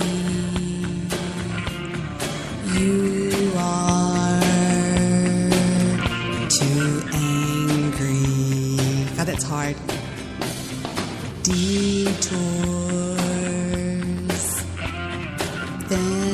fences, you let the raccoons loose out of their fences. I know you've heard it all before, so I won't say it anymore. I'll just sit back and watch you fight your Spreaker war. I know I used to wonder why. What? You gotta sing something about shatter in there. Are there like 5 verses of this? I'll get a pillow real quick. Well, no, you can Oh, stop being Father. rude on the call. Oh, Father, this. I told you How couldn't stay funny. quiet. I was going to make this whole beautiful song. Oh, shut up right now, Kurt. She told it 5 fucking times. You know damn right. I mute. Go ahead, next verse. Debbie, I just want to point out that on Discord you can mute individual people. Oh, no shit. I would love to do that on Discord. Yep. Sometimes it's hard to do anything with Kurt on the line if it's not all about Curtis. He gets all mad and pissy, right, Curtis? That's not true. No. Curtis Elizabeth. Curtis Elizabeth. Oh, Curtis Elizabeth. Put him in the dungeon. I know, Angel. It's Eugene. I don't know what to do. He was so mean to everybody. He called Goose stupid and dumb and all these words last night. Goose is a lot of No, I things, did not. but stupid and dumb aren't any of them. Oh, Hey, no. punch him, Debbie. Bring him to the back. You don't See, think that. even Joe said to go forward, leave all the past behind. Let's move forward now. All that's forgotten, all the burnout chaff. Let's move forward. Let's go forward. Why bring up all the past? Shh. I don't think it's impolite for a girl to smack a man in the face. Be still, Curtis. That's it. Oh, That's what you get, Mars. You got hit by a girl. Yeah, there you Thank go. you, Debbie. Thank you very much. No Appreciate problem, it. Angel. Love you too. Just be nice to people and don't be so mean. I am. I'm nice. I am, though. Dang. She didn't punch me or Joe. Just you. Well, you calling her like that? Whatever. What? Stop shut up. judging everybody. You're the. I didn't say a word. You're calling. I want to ask the question that everybody wants the answer to. And I've been wondering this for quite some time now, and I'm just going to ask it. Kurt, do you ever think about Debbie when you're in the shower? Nah. A little bit, yeah. I do. I'll think about like the show gonna be, or if I'm my Spreaker show, and then I think of my new show, and I'll be, soaping up, whatever. But her mind. So wait a minute. So just so I understand, Debbie, when you're in the shower soaping up, I'm not. think about the show. No. I'm sorry. So when you're in the shower and you're lathering up with the soap, Soaping up. you like to think about Debbie's show, but not Debbie as an individual, just the show. I'm thinking of what I have to do that night. It involves speaker, which involves thought process of Debbie or my show or your show or that. But I'm not lathering up thinking about Debbie. Oh, Debbie, baby. No. Of course not, Kurt. No, You know like that. the saying, roll with the punches. See? You got to roll. You got to say, ouch, when she hits you. You got to go with it, man. Ow! Don't travel down this road. All right, I'm then gonna shut I'm up gonna now. pretend she's hitting me. Somebody's got to play along with this properly. All right, I'm going to go. It was good talking to you. Good to talk to you, brother. I can't. Dang. I can't do it. Proud of you. I'm proud of you. Thanks. Proud All of right. you, brother. Thanks, Debbie. Wait a minute. Why are Think you of so the- proud of him? What the fuck? What about me? Proud of Debbie and Joe and Wolfman. I am so proud of you all. Gathering up, Kidding? I'm a simple, drunk idiot. coming together, and how great! Wow. But I love Okay. you guys, and it's awesome to all be together again. All right, I'll be talking to you. Yes. Peace out, Joe. Peace Hi, out, Joe. Joe. Wow. Amazing. Somebody put him up to calling. I know they want a bet or something like that. I just know it. I wonder if he hangs up, we're gonna lose the call. Has he hung up yet? He did. Yeah, you did. Oh, then we won't lose the call. Then that's good. Damn, you look good in that picture. It was nothing. It was just Victor. We were in Cancun, and Victor goes, Debbie, and I looked up and I go, huh? I was sitting on the floor. You're a damn pretty girl. Thank you. Vic's a lucky man. Well, something won't run. Hey, I just remember he brought me home a creme brulee today. I should go get my creme brulee and eat it. Do y'all Do y'all like creme brulee? No. And I don't like quiche either. Yeah, but creme brulee is the stuff that you burn on the top and you make it crunchy. You know? I got these creme brulee. They're really awesome. Hang on. Get them out. Hang on. I should send you these, Debbie. You'd probably like. I'm serious. I might send these to you in the mail because I think you'd like these. They were my wife's, and they're actually quite expensive and really nice. And they're made in England. It's the what is it called here now? Royal Worcester flame-proof porcelain Evesham.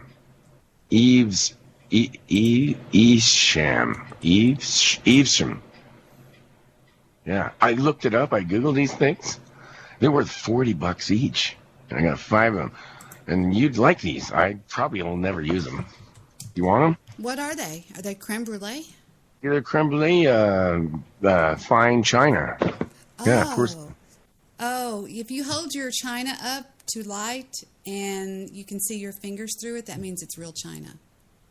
Well, this is actually porcelain. It's flame-proof porcelain. Oven to tableware.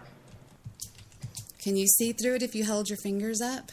No, because it's porcelain. It's not what you think. My sister-in-law got back from Australia today, and it's ceramic with a porcelain coating on it, but it's like fuck, these things are amazing. You love them. Curtis so quiet? Curtis, why are you so quiet? Like creme brulee, I'll send these to you, Deb. You say I talk too much, so I'm not going to say nothing. Curtis. It's like a late wedding present. You can make your hubby some creme brulee, and these for the kids too.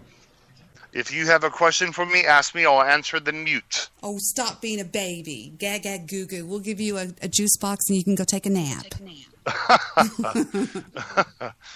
Hit him again. Are you really going to be on Dealey Plaza? Are you going to be on the grassy knoll? Where are you going to sit? Sit on the place where Zapruder did his film. You want me to sit up there? Okay. Yeah. Okay. And then are you going to film it? Quit hitting I'm going to... God dang it. Ouch. Tired of it. Tell him you would be honored to do what, Vic? I don't know. Be honored to do what, baby?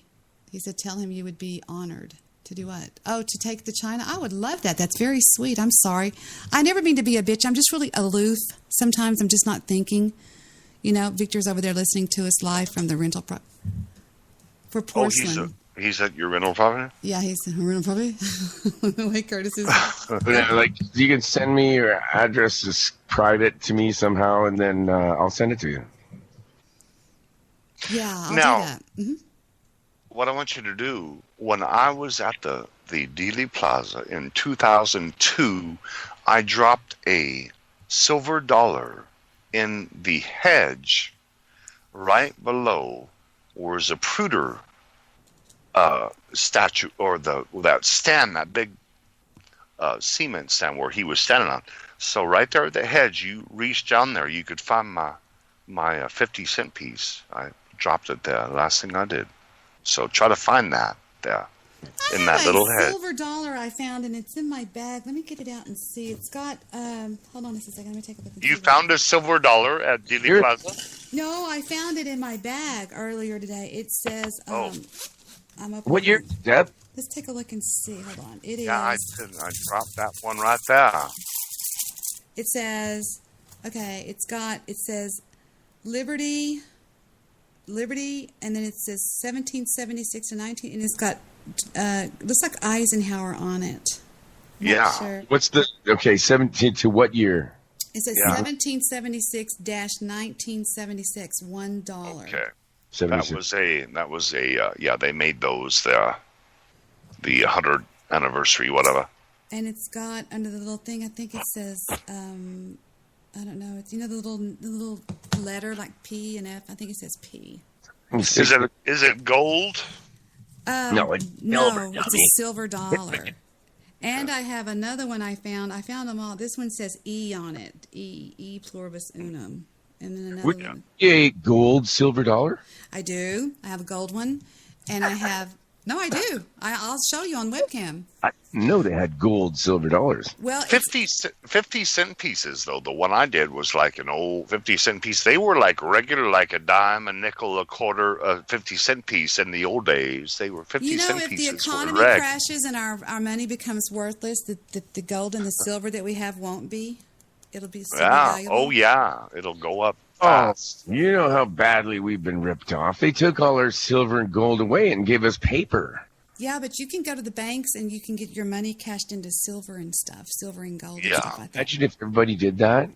You They know what don't is one of the most have- valuable coins right now in the world is a 1959 penny, and there's a reason why. It's made of copper because they ran out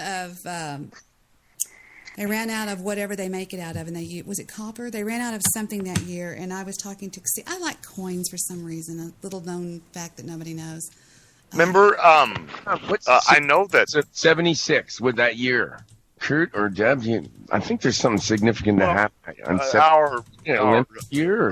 The year we were made a country, 1776. Of course, we became. I mean, 1976. Wasn't that I think it was Olympics that year. Okay, it says if you have a wheat penny that is 1959 D, it's worth $48,000. It's very rare, and there's a lot of them out there. Hey, what's up, YouTube? All right, thank you. It's there's also another one that's very, very valuable. I have a lot. If you have a wheat penny that says 1945, it's worth $1.7 million. No way. I promise you, I'm not lying. $1.7 million.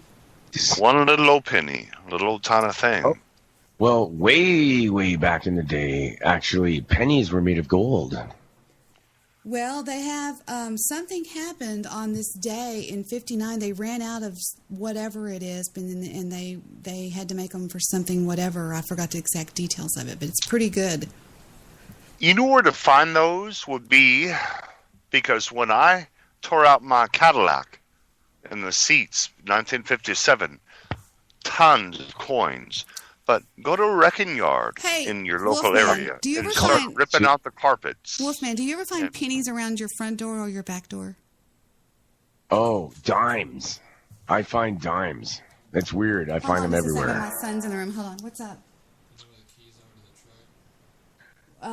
Dad took it. Your truck? Yeah, he's still using it, Angel. Go to sleep. We'll make sure it's here by the time you leave. Stephen is such a little old man. He's such a little old man. He was always an old man. Even when he was 2, he's a little old man. But don't hit him. No. But I was thinking, you're saying that old car. Go to a wrecking yard and you rip out the carpets and the seats and all the pennies and dimes that fall in old cars. I bet that would be your best chance in finding old coins and old cars at wreck. It says any penny you can find from 1959 is worth a minimum of $138,000. And I researched this because my little brother collected wheat pennies, and I have a bunch of his wheat pennies. Did you know that there's no gold in Fort Knox? I would believe it. Debbie owns a little gold mine in Vegas. Debbie and Vic, you crazy folks. Why you own all that? They're millionaires. Well, Debbie and Vic. There's no gold anywhere. Yes, there is. There's the number one most productive gold mine in the world is located in Nevada outside of Carson City. And it just so happens that about 10 years ago, Victor and a friend of his and his father and the other guy's father got involved with buying 3 acres of land right there before this happened. And it's like, oh, my God, it's crazy. And it's she bought 3 acres of land right next to a gold mine where they're chunking out gold all day. And you know that there's got to be gold. You know what I mean? Oh, my Lord. There's got to be gold there because there's so much gold just on the other side of the bank of the river right there. The aliens took it all, turned it into white powder, and that's why they live for thousands of years. But let me ask you something, Wolfman. You don't ever see pennies? Because I always find pennies all around our house. And have you ever heard of pennies from heaven? Yeah, but I find dimes. That's weird. They appear from nowhere. I still put a penny in my shoe if I find one heads up all day. Leprechauns. I sure will. Leprechauns did that.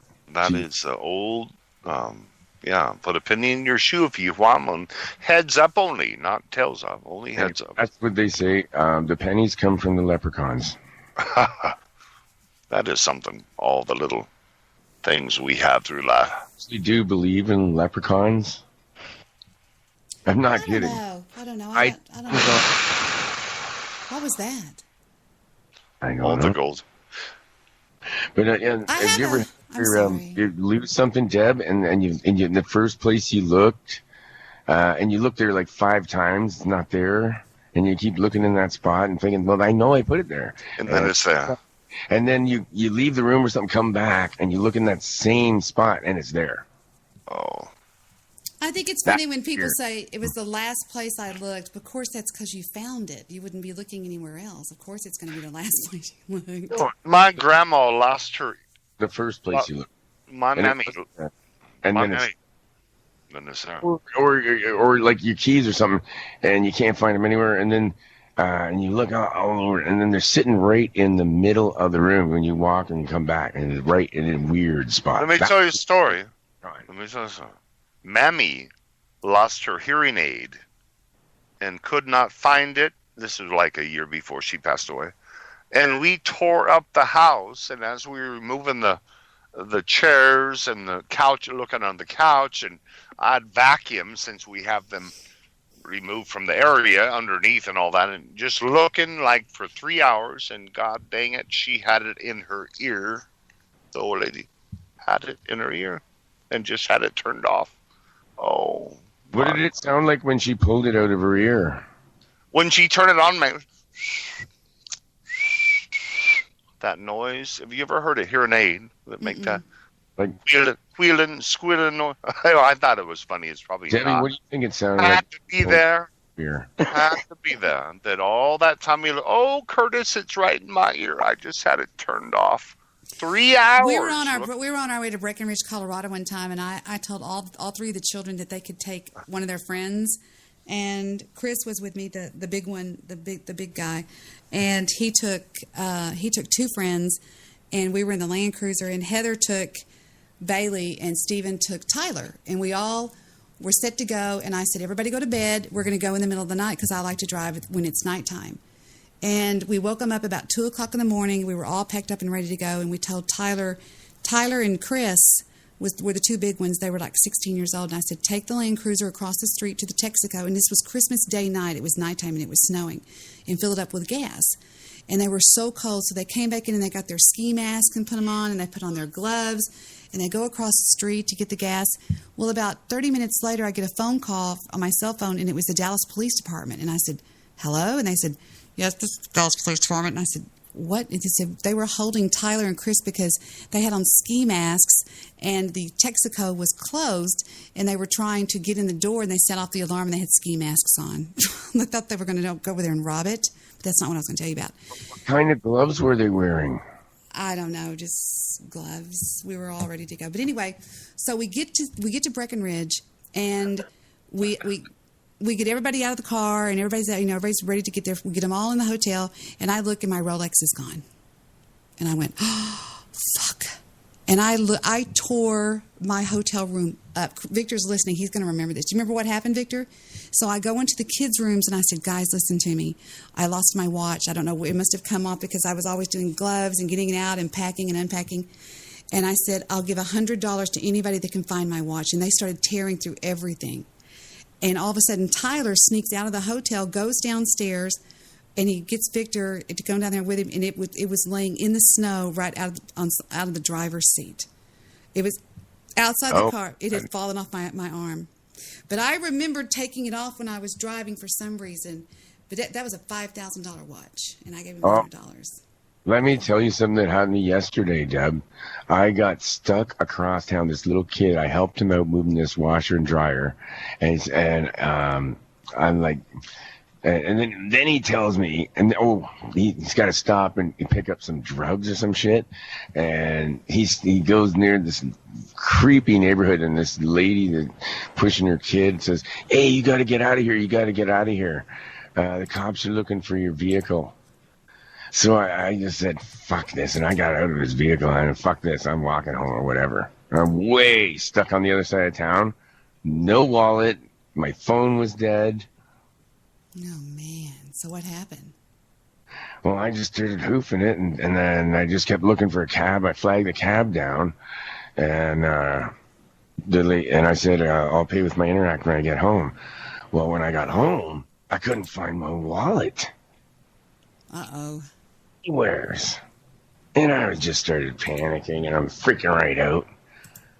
And I'm usually really good at finding things. Like my roommate says, I can't find my teeth. I look in your bed, underneath your pillow on the other side there. And I don't know how I know that, but there it is. I can find people's stuff, but I can't find my own shit. But then I thought, I don't know what made me think of it. I pick up the blanket where I was sleeping, and there it is. Boom. Oh, man. Guys always lose their wallets. That's the first time I've ever lost, like, wallet or keys or anything like that. I always know where my shit is. I keep it on a chain, actually, that's hooked on my belt, so I can't really lose it. Oh, so you're one of those guys that drive like a Harley Davidson. You have one of those things that hang outside your like a chain? Yeah. Debbie. Yes, Tom. And I carry a knife with me, too, and a black studded leather belt and a leather vest usually I wear. I'm being a gleaner of your chat, DJ Bad Guy Nation. Delete. Thank you. I wear a tweed shirt with it that's very nice and checkered. It's classy. I don't look like a biker. Dave Scott says, hi, everybody, on Facebook. So, what is I don't ever ban DJ Bad Guy. What's he saying? If he doesn't like you, just ignore him, because I'm not going to ban him. What is he saying? I'll have to go over there. I got to tell you about this chick I met, Deb. And I was at the bar, and then she's really hot, and she asked me to buy her a couple beers, right? So I did. I bought her a couple beers, and then I figured out what's going on. She's got a young boyfriend that's playing pool over there, and he's broke, and she's trying to get me to buy her beer, and I figured it out.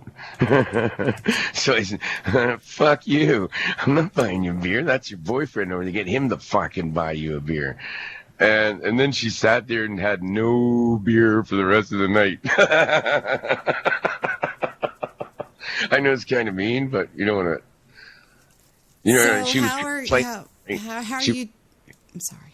I'm sorry, I interrupted you. How are you doing with Sandra being gone? I mean, is it something that you're slowly but surely getting used to, or what?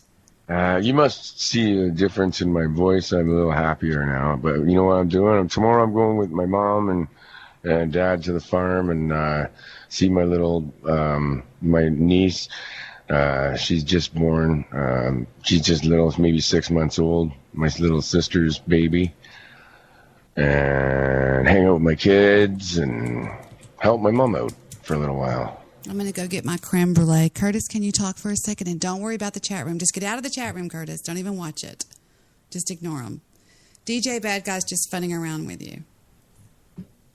Is he there? I haven't even checked your chat room. I'm going to go to it right now. I don't watch it either, because to me, that's them. That's their deal. It's like, let them have it, let them talk and stuff. But they usually don't talk about what we're talking about anyway. You know, it's like, Apocalypse says, what color are your panties tonight? To Annette, and she answers pink. And it's just like they just talk about whatever they talk about. They just... I don't wear panties. Apocalypse, what color are you? Are you the kind of person that does not wear panties, or do you wear them on your head? What do you think? Me? Victor went to the courthouse one time. Do you think he wears panties, Victor? or sniff them, or does he put them on his head? No, but he went to post a bond one time with my panties in his back pocket when we were just going out. Why did you quit drinking, Mr. White says? I'm going to go get my creme brulee before I have a fit here, okay? Can y'all talk? Is Curtis still on the call? Curtis, are you here? Pour some rum on that creme brulee before you eat it. Curtis, where did Kurt go? Kurt hung up. Well, this is the whole deal that I'm dealing with Curtis. Curtis wants... asked him to take the show, and he hung up. Yeah, he just hung up on us, I guess. I am not going to sit there and ban people just because Curtis doesn't like what they're saying. Some people on Spreaker just say things that are ugly. I think it's the chat room. That's probably why he hung up. As soon as you mentioned the chat room, I think he must have read it and pissed him off or something. But Yeah. I'm tired of doing that. He wants me to clean house for him, and I'm not going to do it. I mean, he's a grown man. If he can't deal with it, then that's not my problem. He's got me banned on his show. He will not get me unbanned. And, I mean, he's got me banned. I can't even... What? Yeah. Why the fuck would he do that? I don't know. We're having problems with that right now. He wants me to just clean house, and I'm not going to do that anymore. I'm tired of it because... So, he'll call your show and talk to you, but you're banned on his show. Yeah, absolutely. Swear to God. Ridiculous. That's Yeah. immature. Well, That's immature, ridiculous. If I go to Is that- KTLK The Fringe, and I click go, and I say episodes, and I click Curtis, it says right here, watch, you cannot post messages here. I'll screenshot it for you guys. Joe Poop has got me fucking banned on, I think. Well, it's Curtis. It's the CURT GREEN hour. Curtis should be man enough to say, hey, look, man, she's my friend. Unfucking ban her, okay? I mean, that's my opinion. I could be wrong about that. What do y'all think? Wrong? Yeah, he's got me banned. Yeah, he blocked me on Skype. I What? can't even send a message to Joey Poop anymore.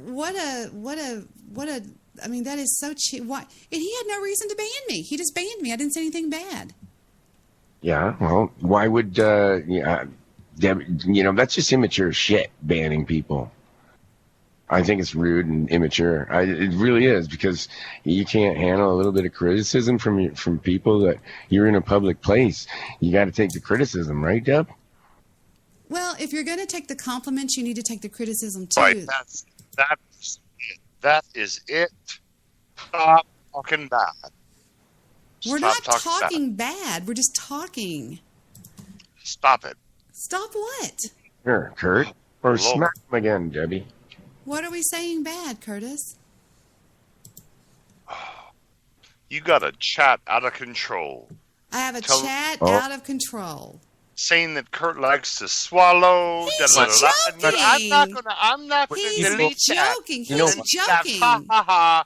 It's I'm people not going in to be. the chat, I can say Kurt. whatever I Bro. want. No, you can take control of your fucking. You're on this show, come and you on. have a chat. Then you need to make sure that people aren't bullying and saying things like that in chat. Common sense. Who gives a shit what people do in the chat room? Fine. That's where you and I differ. Okay. Tell him off. Be a man. She doesn't have to stick up for you.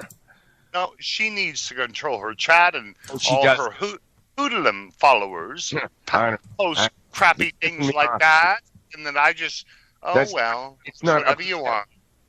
Well, whatever. She chat with. She has no control over what people chat there. Whatever.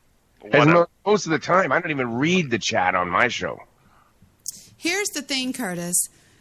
If you have problems with DJ Bad Guy or whoever, it's like I'm getting blasted right now with things that are saying Kurt needs to just man up and shut the fuck up, because I'm not going to turn all these people against me just because you have a problem with them when you've got me banned.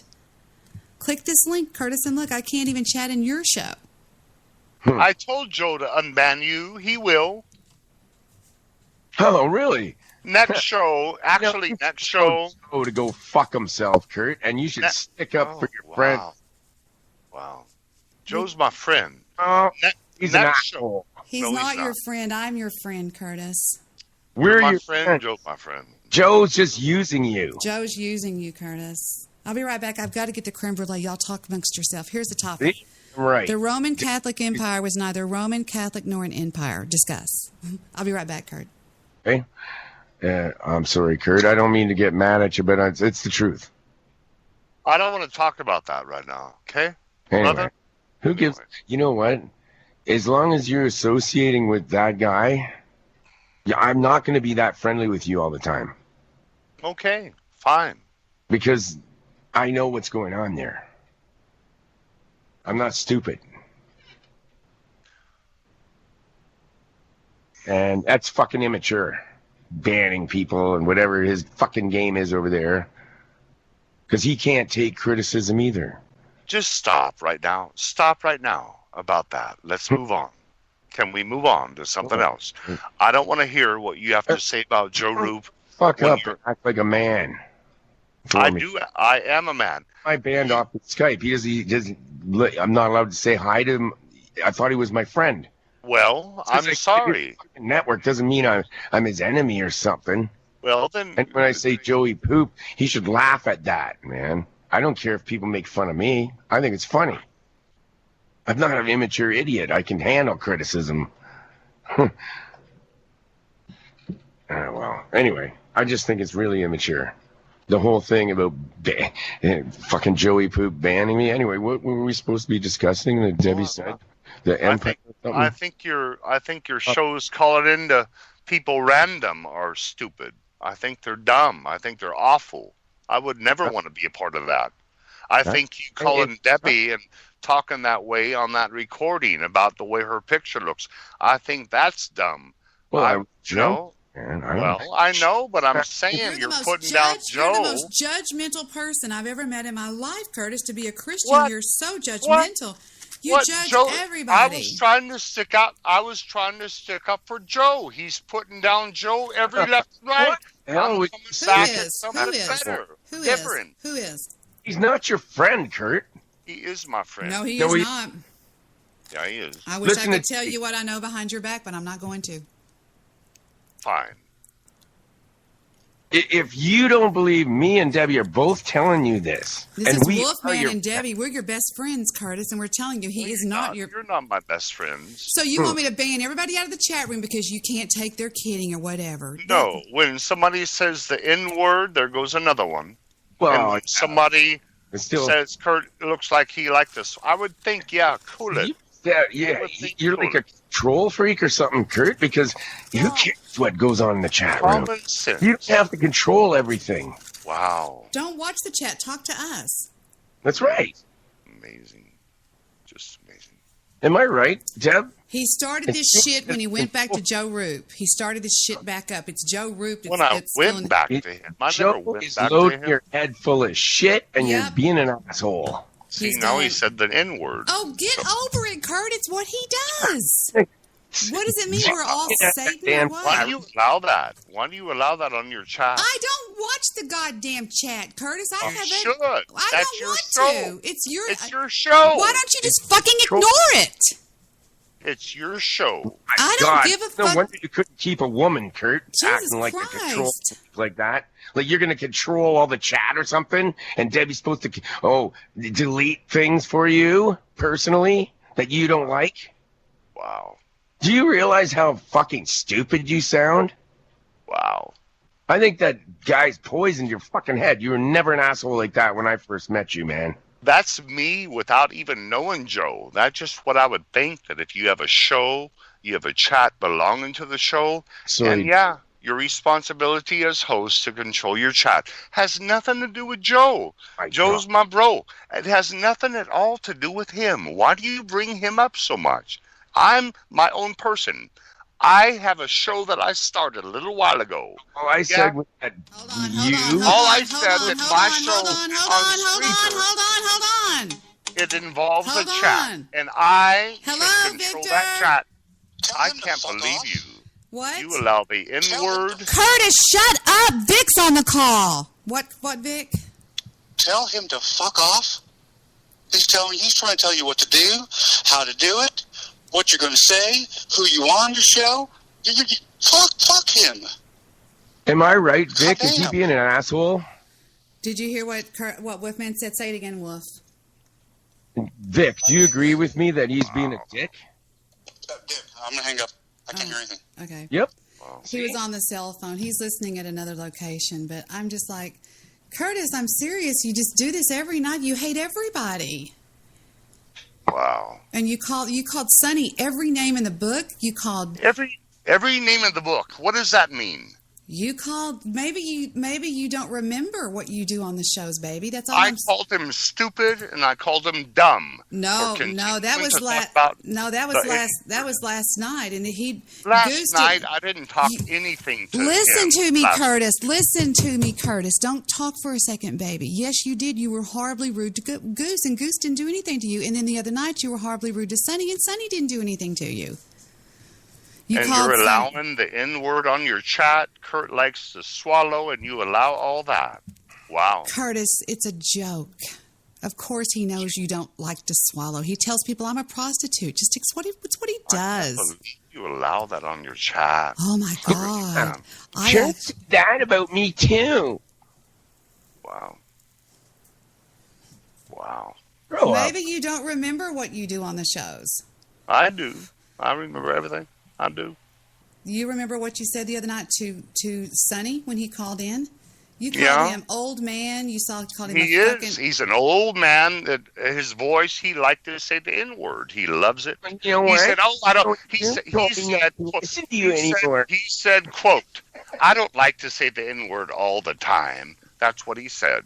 He's an old man, live out in a trailer probably, and like to say the N-word. He's a millionaire. He's a millionaire, and he's a Vietnam vet. Well, I don't care. So is a TV preacher, So what? I don't care how much money you have. You have turned into the most judgmental person I've ever known in my life, sweetie. Why? What's wrong?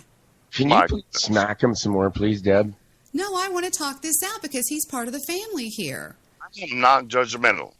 You're not. You judge everybody. You say they're either. What is your chat doing? They're saying you're a nigger. You're this, you're that, and what is that? Is that just a joke? Wow, I'm amazed at you, Debbie. I'm amazed at you. Wow. And then you tell people, I don't get it. Well, I'm quite disappointed in you, Kurt. And I don't want to hear what you have to say. You never want to hear what anybody has to say. Never. You never want to hear what anybody has to say. You want to say what you want to say, and then if anybody has a comeback, you don't want to hear it. Now, how does that work? Joey Poop told me I don't have to listen to you people. Joe didn't say a word to me about what I believe in. All right? That's an hour a week. Joe and I talk to each other 1 hour a week. That's all. I don't talk to him anymore. He has nothing to do with what I believe in. I don't believe you. Well, I'm sorry. I don't know. Why would I lie to you? Why would I fucking lie to you? Fired you somehow. And you're not on our team anymore. I'm your team. You hate all of us. I'm not on a team. I'm not on a team of anybody's. I'm Kurt. You hate all of us. I hate you? What he's saying is that he's not our friend. Who said that? You said that. You're not on our team, that you're not our friend, Wolfman, tell him what kind of a friend... Wolfman, if you can hear me, tell him what kind of a friend I am. She's telling you the truth, and she cares about you. If something happened to you, I would get on the next flight out of Delta to go help you, and not a lot of other people would do that. Just the other day, you said, "Oh, you get with that Wolfman. You get with that Joe. That dirty Discord, and how bad you talked about Wolfman and Joe." What did I say about Wolfman? A couple of days ago. What did I say about Wolfman? Well, just his name was involved. So you'd think that that's some... Hi, Dr. Bristol. Hi, Dr. Bristol. Hi, what a bunch of... Hi, Debbie. Why don't you call us all white trash again? You call us all white trash and say that we're horrible. You even laughed and made fun of Dr. B one night. When you say the N-word, you're white trash, yeah. I don't use the goddamn N-word, Curtis. Stop fucking lying. I do not. You're a liar. I will give you... Nigga. You think N-I-G-G-A is different than nigger? Stop. You think nigga is different than nigga? Do you think that's different? You, Vic? You say that word all day, Debbie, and you have since the first show I heard you. Tell him off. Don't lie. You say nigga, N-I-G-G-A, You're all the one day. saying it, Kurt. Your chat right now has say it nigga about 20 times, and you allow that. That's all you do is say that word over and over, and it's all you talk let about. her know what she says. You're a liar. I will pay anybody. Listen to me. I will give anybody $1,000 for every time that they can find me on this show saying the N-word. I promise you, I'll do it. You think because it's Nigger? Anyway, Nigger, Nigga, any fucking way, Curtis. You're a goddamn liar. Fuck it. You said it You're a liar. You're a fucking liar. Hey. I hate to be the voice of reason in all this chaos. Oh, God.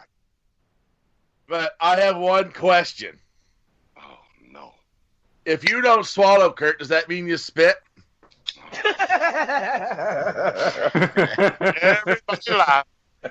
Everybody laugh. You deserve that. I am done with you all. This is it. Final. Go back to Joey Poop. Kurt, I just want to say that I predicted this very thing would happen when you first showed up. You knew. What did I say earlier, way down in the chat? Please don't get us together because we're going to fight. And by George, we fought.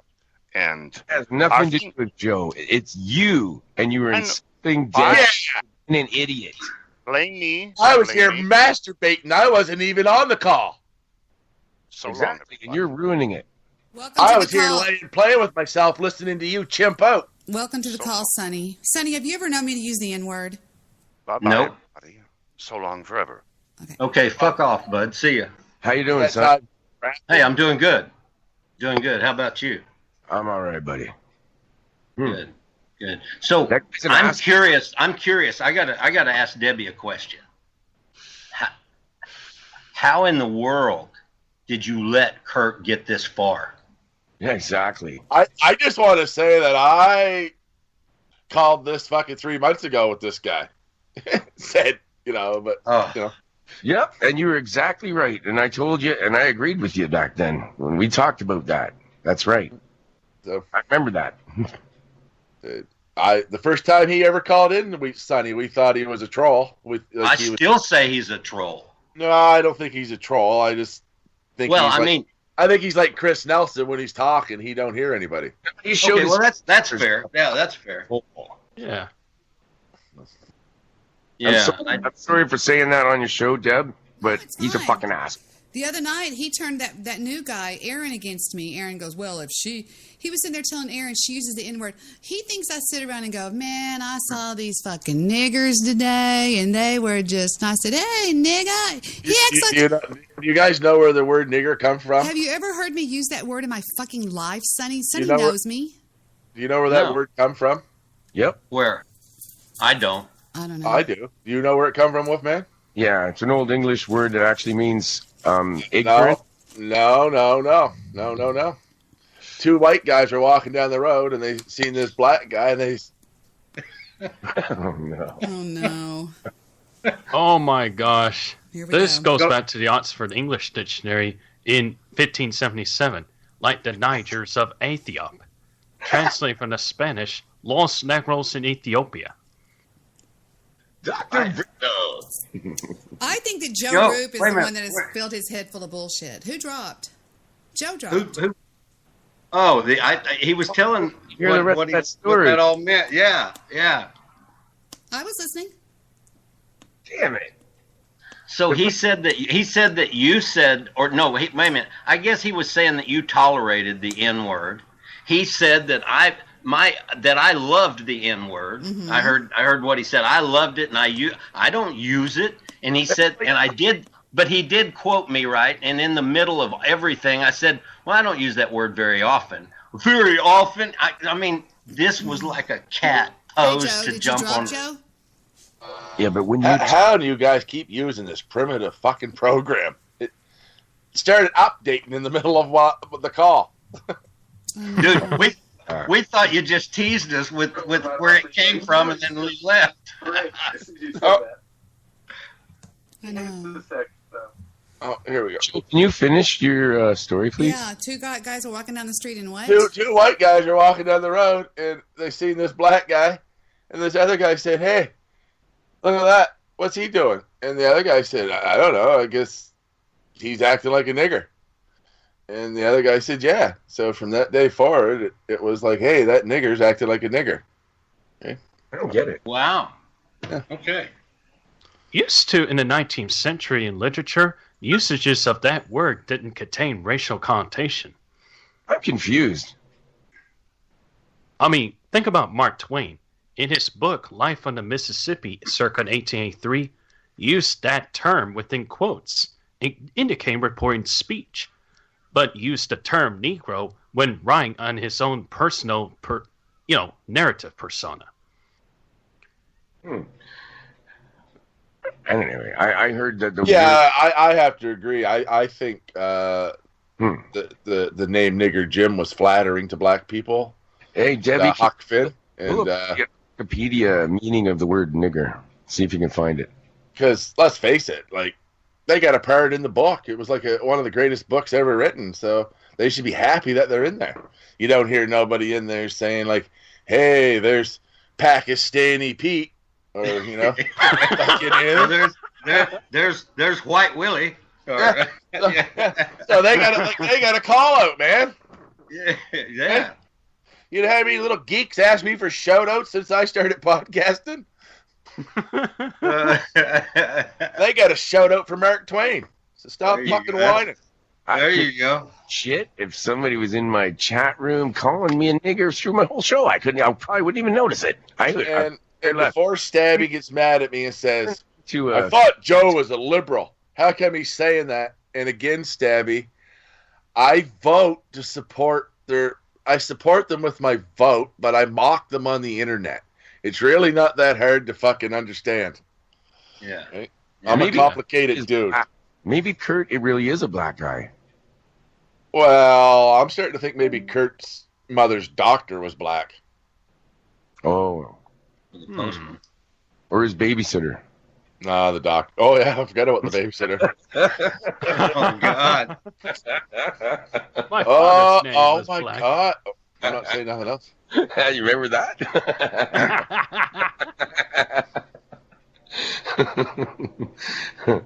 Well, you know what? When you make it into a topic, and that really, he's the one who kept saying it. No one else. That's all he talks about. The other night when he got into it with me, he really doesn't even know why he got into it with me.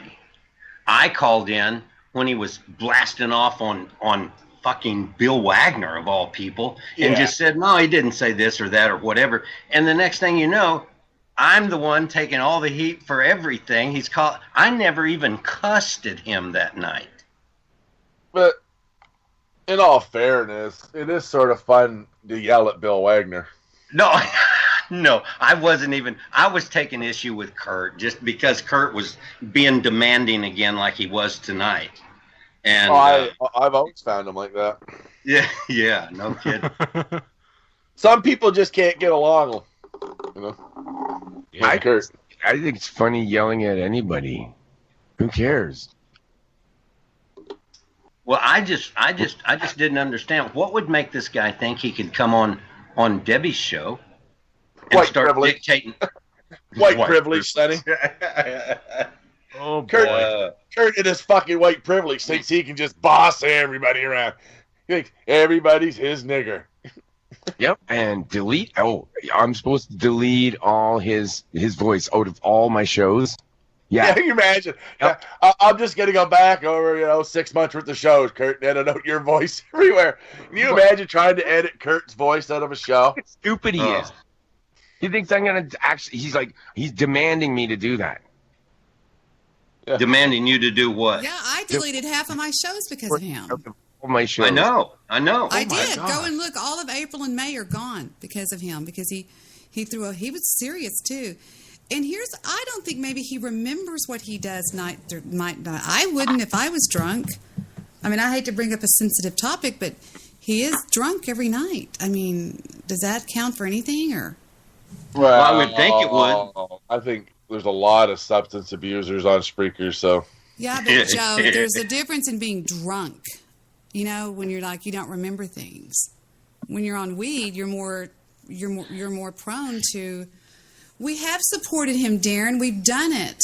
I have bent over backwards for Curtis. I've said your drinking doesn't bother me. I think you're this. I think you're precious. I think you're this. Blah blah blah blah. We've talked offline. Darren said, show some love and support. he is mean to everybody on the show. And if he just watches that chat room like a hawk. And if anybody says anything that he thinks is an insult, I'm supposed to go in there and ban him out of the chat room. Yeah, but he should go. Not sort of the Baptist way to do that. They're pretty judgmental, church. Sorry, I don't like him anymore. He can go suck Joey Poop's cock. There you go. Again. Yeah. Always throw again in there because it implies he already did it once before. That's right. I think it's coming from Joe Roop. I just do, because when he started getting back with him, because he had been gone from Joe Roop for, 2 months? Tell them to look at any globe right now in the middle of Africa. It's a territory called Niger. That's where the name came from. Victor just said on his thing. Huh. Stabby says, I find it too sweet that all the shit talking Joe did, and here he is. I guess Stabby never forgives anybody in their life or something. If you wrong Stabby, you're fucked forever. He's one of those people that doesn't that doesn't forgive and forget. You know what I think is even sweeter? What? That when I left Stabby's Discord, everybody left Stabby's Discord and went to Darren's. And then when I left Darren's and started my own Discord, they all come to my Discord, but none of them went back to Stabby's. How's that for shit talking, Stabby? You want to think about that next time you're patting yourself in the back for being so personable. And yet, I'm so scared. Yeah, I quit drinking. I'm not kidding. So did Eric. Really?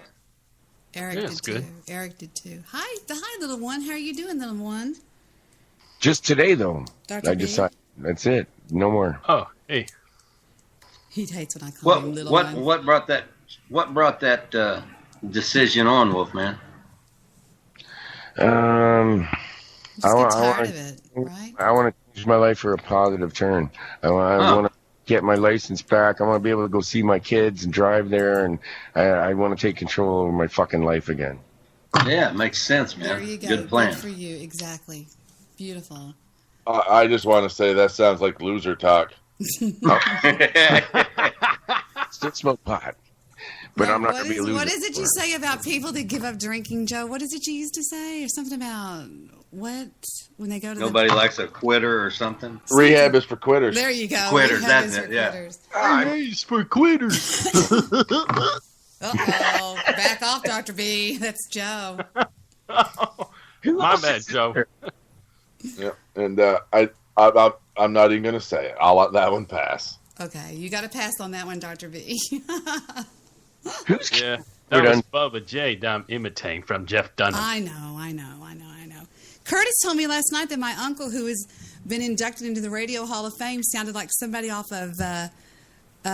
He said your uncle sounded like Roscoe P. Coltrane, and I can't even imagine him saying anybody sounded like that. I got to get at the Hall of Fame once. Curtis just sits back and just throws daggers at people all night long, and if you say anything to him, it's every third man to the south wall.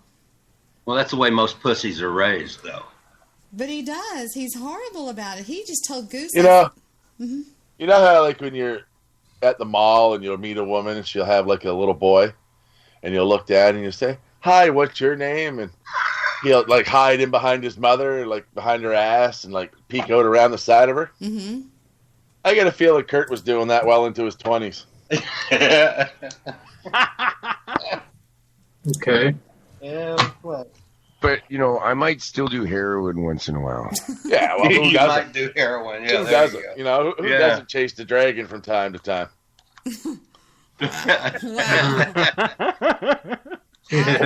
I wouldn't know it if he...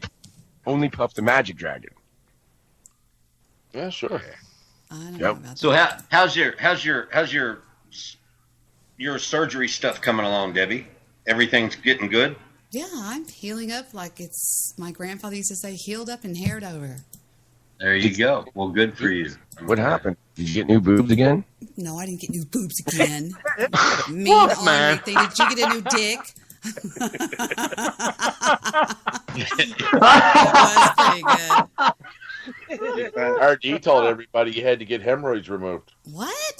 No, I didn't have to hemorrhoids. Shut up, RD. That's what RG told everybody in Discord. What?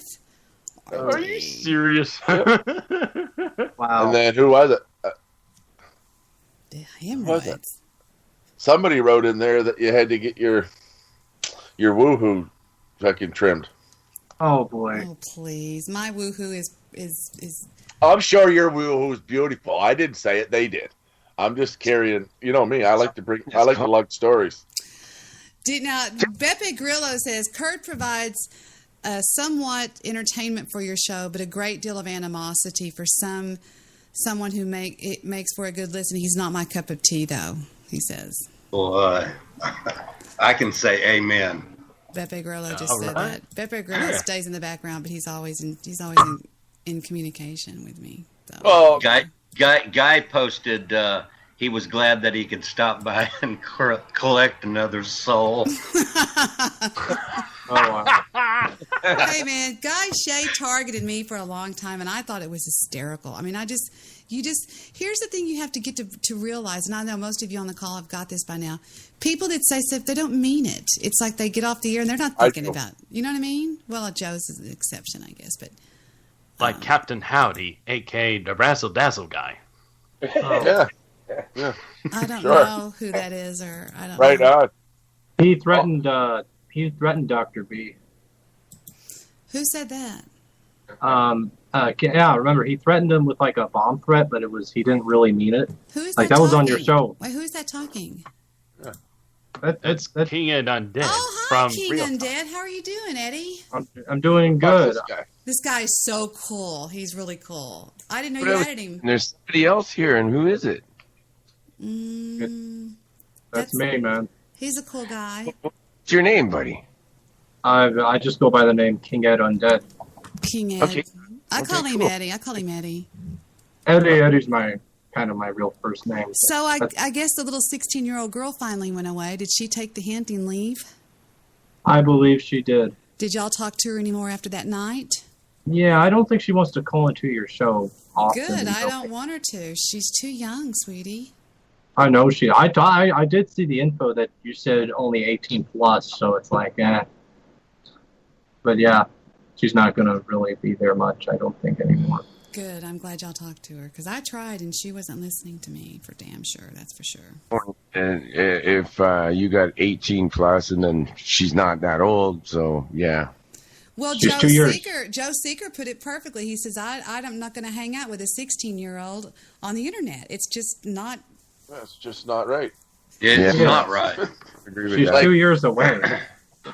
You can go ask. You can go ask Chris Top what happens to people that do. Sonny's known me. I've been consistent about one thing and one thing only on Spreaker. That's right. Maybe you might be able to get in trouble for that. Yeah, that's what I was thinking. I'm not going to do that. And I adore Dr. B, and Eddie's an angel too, but I'm not going to have a little girl around here that's got a mouth on her and she's saying all men like me and women don't like me and all this weird stuff. I was like, this is trouble. Yeah. Yeah, that's... Yep. That's what she has always believed, I guess. Yeah, great.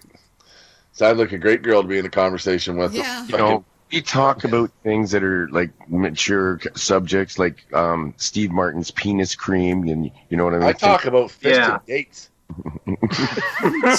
What? I don't know. Fisting dates or something. Is that what you said? Yeah. Fisting date. God. You guys Sonny, can laugh if you want, but, until you tried it, don't knock it. Sonny, y'all don't know about Sonny. He does a character called Lester, and he is probably the most vile human being to ever walk the planet. He's horrible. Nah. Oh, bullshit. Nah. He's terrible. He's horrible. Damn. That's a character on the Goofy Bones show, 186 Deuce on blogtalkradio.com. At least we don't talk about fisting animals. We should talk about that. Do y'all want to talk about that? No, here's the thing. What do you mean? Wait, stop. Goofy's now got a Lester character? He goes, yes. He always used my Lester character. Remember way back when, and He would have his little interviews. Yeah, that's not anything. Yeah. Bones and Doesn't Jones. sound anything like Lester. Bones and Jones. No, and he would. Anyway, you've got. It's fine to get the voice down, but I don't know. You got to have something to go with it. Well, can you do your Lester thing? I never heard it before. Can't we all just agree that we mock that? Can't we all just get together and mock Alan Wayne? Yeah, I'm in. Oh man, I told Alan Wayne. I stood up to Alan Wayne the other night. I know Joe didn't hear it, but it was pretty. I was even shocked when I heard what I said. Sonny, break off a little Lester for Wolfman, but don't hurt your voice. Well, I'm really having trouble with my voice tonight, so I better not, because I got to do a show tomorrow, and I don't need it falling apart. I've got some Sonny quotes off of my thing. You want to hear a couple of them off of my board that I've got? Sure. Yeah. Eddie goes, sure. Yeah, we go man. with, there's a Lester right there. There's a Lester. I will play these two. Okay, this is classic Lester. Here comes the first one. Hey, ladies, Lester here with a little tip for you. Next time you go skydiving, and I know many of you do, wear a tampon. It'll keep you from making that whistling noise you make on the way down. Problem solved. He's horrible. Here comes another one. Okay, here comes the second one I have. A buddy of mine showed up the other day and told me that he had just got a new car for his wife. I told him I thought that's just a pretty good trade. And then he left. Oh. Yeah. That's actually Sonny. That's his voice. Yeah. That's cool. He blew out his vocal cords doing it, though. I had to have surgery on my vocal cords. Here's one more. Here's one more. Hey, friends, Lester Bartholomew Jones, and I just want you to know that I never, ever, no,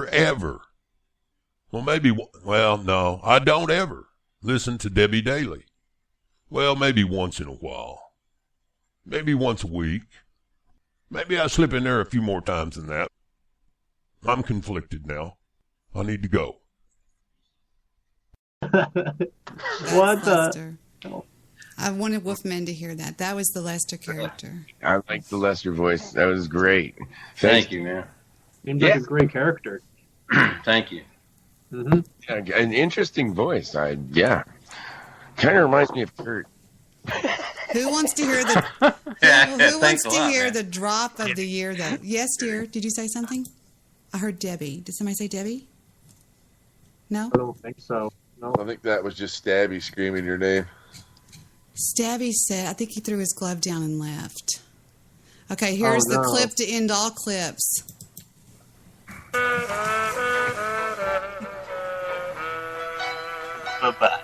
What'd you have to eat tonight, Joe? I just had rice. Swimming lately, or? No swimming. I just sit by the pool in the shade because I'm a Jew and I burn easy. What the heck? Okay, now wait a minute. That could really be taken to the gym. I just realized that I just stood there. Really taking a bit of a Holocaust joke, couldn't it? Wait a minute now. It was strictly a sunscreen joke. It had nothing to do with the Auschwitz and all them places. Shut up, Joe. What's in all this? I'm trying to be monotone, Debbie, and you're fucking me all up. You're fixing to go to the level of you're going to be Joe Lethal, and I'm Jimmy Lethal. No, I'm joking. That has brought more laughs down than anything I've ever had on this show. I think when Joe said he didn't mean to say it, and when it came out that way, I said, "Wait a minute." Yep. I was talking about sunburns, not like oven burns. That's what you say right here. Listen, I know you. Trying to show Kurt that he broke my Spreaker spirit, and you're fucking making me not be monotone. Because you know how those Jews burn. I can't breathe all day. It was a sunburn, not a Nazi burn. It was a sunburn, not a Nazi burn. Wow. Who's doing my Peter the Penguin impression?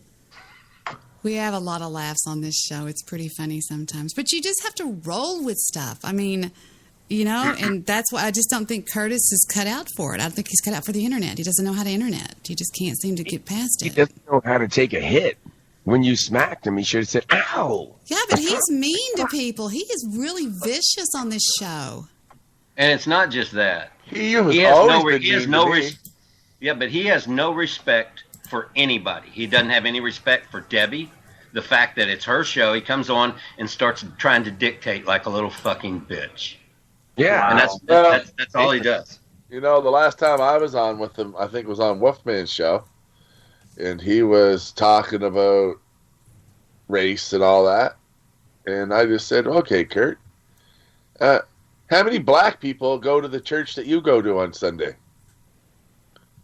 And he said that he doesn't go to church every Sunday. And I said, well, when you do go to church, how many black people are members of your church? Debbie had a pink sock, says DJ Bad Guy.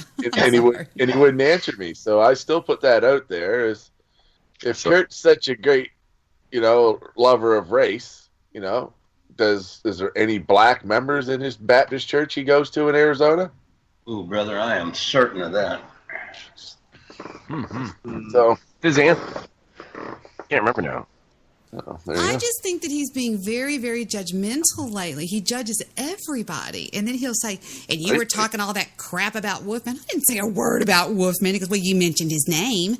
I said, and that's talking. I mean, he lies about me. He tells people that I say the N-word constantly, that I love the N-word, that I allow the N-word. I heard him say it like 20 times tonight. That's what Sonny said. Yeah, Sonny. He was a hypocrite. Yeah, that's what talks about.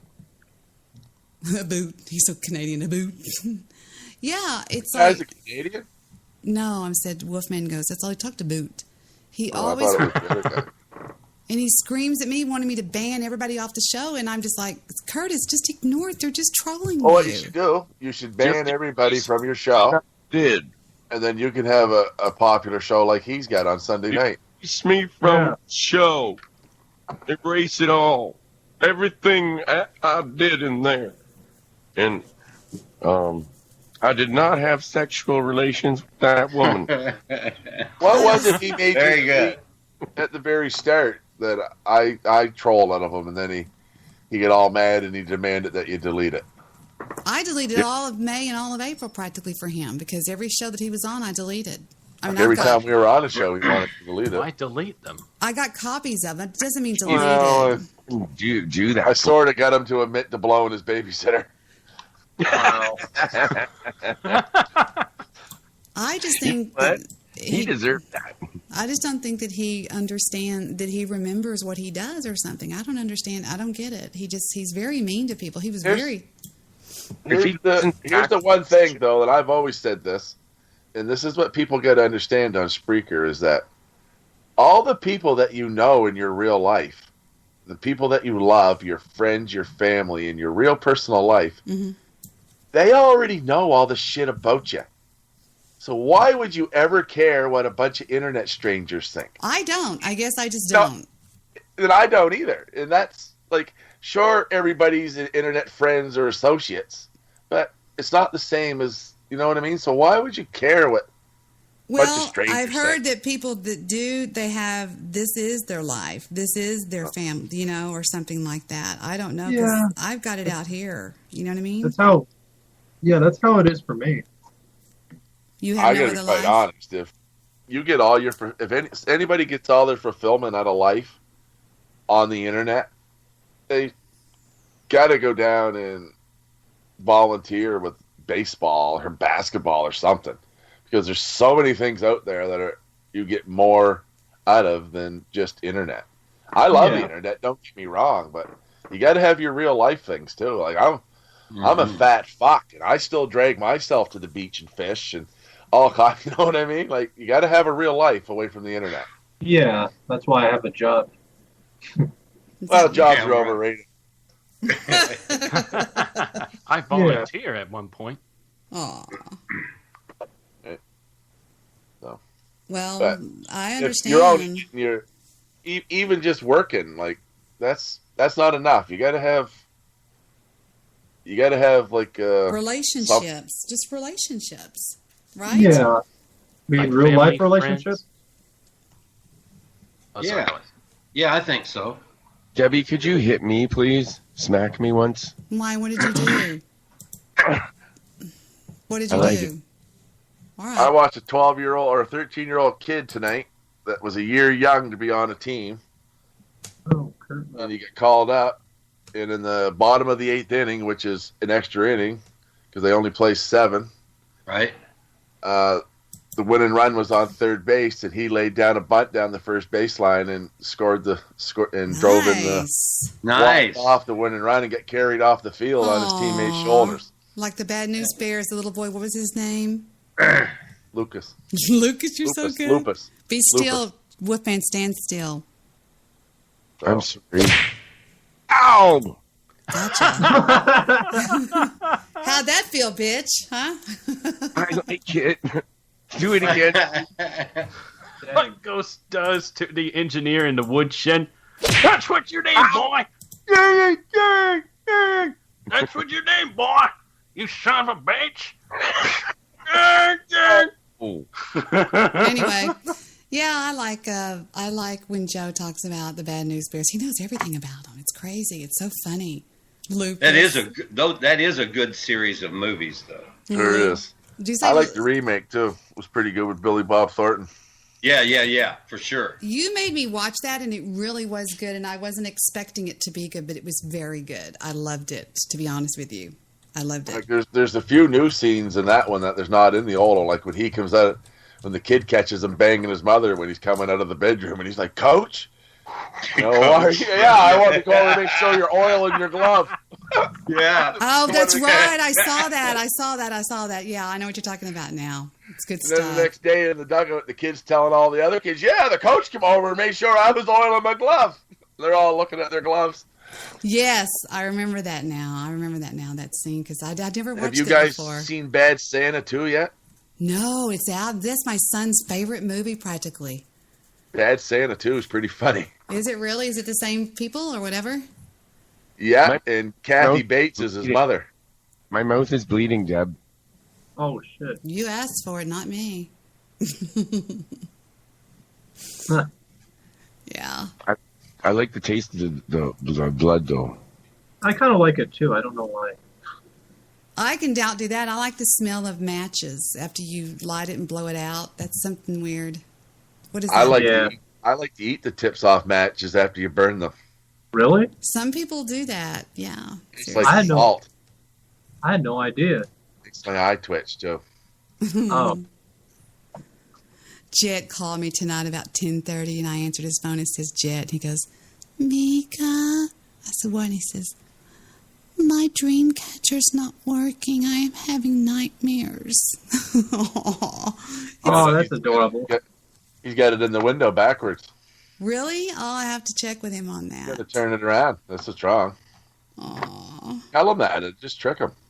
he's so sweet. You got to. I told you how my son used to be scared of giants. Did I ever tell you this story, Debbie? Yes. He was about 4 years old. He was terrified of giants. And I don't know what he saw, but he got terrified of them. And we go to bed at night, and he wouldn't want to stay alone and everything. So anyway, we got him a dog at the dog shelter. And one night I went in there, and I let the dog out. And the dog was out in the yard barking. And I went in there, and I was trying to get him to go to bed, and he was telling me like how scared he was. And I just said, "No, man, no. You got to understand, that's why I got the dog. Because giants are scared of dogs. So when I let the dog out and you hear her out there in the yard barking at night, that's her chasing all the giants away." Aww. And he was fine, and every night before it was bedtime, he'd say, "Let Sophie out, Dad," and I'd let the dog out, and she'd go bark at fucking everything in the neighborhood, and he'd be fucking happy because she's chasing the giants away. Hey, that was a good one, Joe. That was a good story you told him. I like that. Well, it was easier than trying to convince him that giants weren't real. Well, Jet asked me tonight, he says, "But aren't there monsters?" And I said, "No, there's no monsters, baby. That's just in the movies." And he goes, "But zombies are real." I said, "No, they're not." He is so sweet. It's just his voice is crazy cute. He was so excited because tomorrow I'm going to go to hockey. You know what you should have said? When he comes in your room and he says, "Mika, can I sleep with you? I'm scared." And you say, "No, Jet. No way I'm taking the chance that the monster that lives in your room is going to follow you in here." That's horrible. Oh my God, that's terrible. You know the funniest scene I think from Bad News Bears is when Walter Matthau was talking to Ahmad. Remember when he was up in the tree? Oh yeah. It's cute stuff. He was like, Ahmad, you got to get down from here. Remember, he says, well, I guess I'm going to, he said, Hank Aaron he had 42 eras. Everybody knew it. Everybody knew his first season. Hank Aaron threw 40. Oh, just good stuff. I love that. It's so sweet. It's so genuine. It's cute. I love baseball and coaches. Anybody that's ever coached a minor baseball team can relate to the Bad News Bears movies on some level. It's just so sweet. Oh, yeah. Even if you played ball, you can relate to that. Yeah, yeah. You've all had that teammate or, you know what I mean? Yeah. Remember the two little Mexicans on the team and they said they don't understand what you're saying? Yes, yeah. So sweet.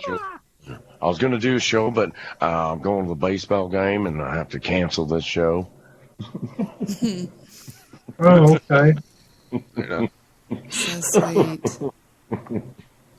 Yeah, my name's Joe Poop. Oh, no, it's Joe Poop.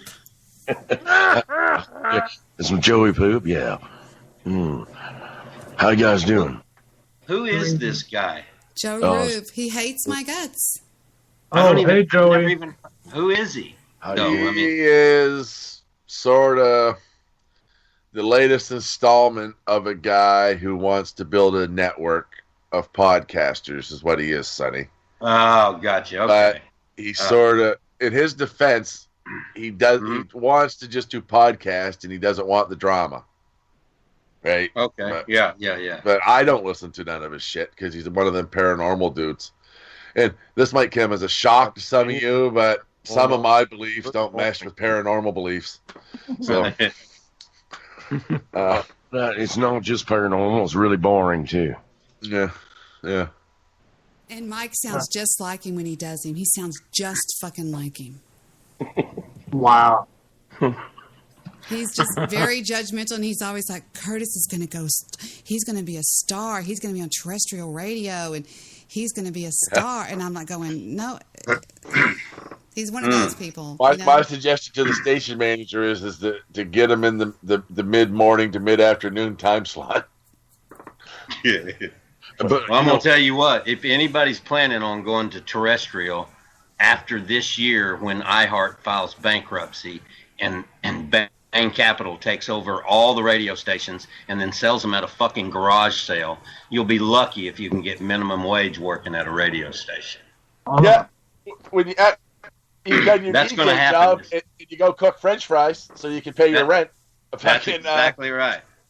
That's exactly the way it's going to be. It's going to go back to old school stuff. Nobody's going to be making any money. In fact, radio will become like a part-time gig for people. Well, then you have to look at it like this. Joe Rube calls his station KTLK The Fringe. I mean, it's just it's just a podcast. It's .fm. Do you know what's .fm? I got to be honest with hosts like Kurt, I would think it'd be called The Binge. The Binge. Oh, good Lord. Oh, Lord. No, because I will not let him drink when he's doing his show he cannot drink. And it gets even more boring because he's not drunk.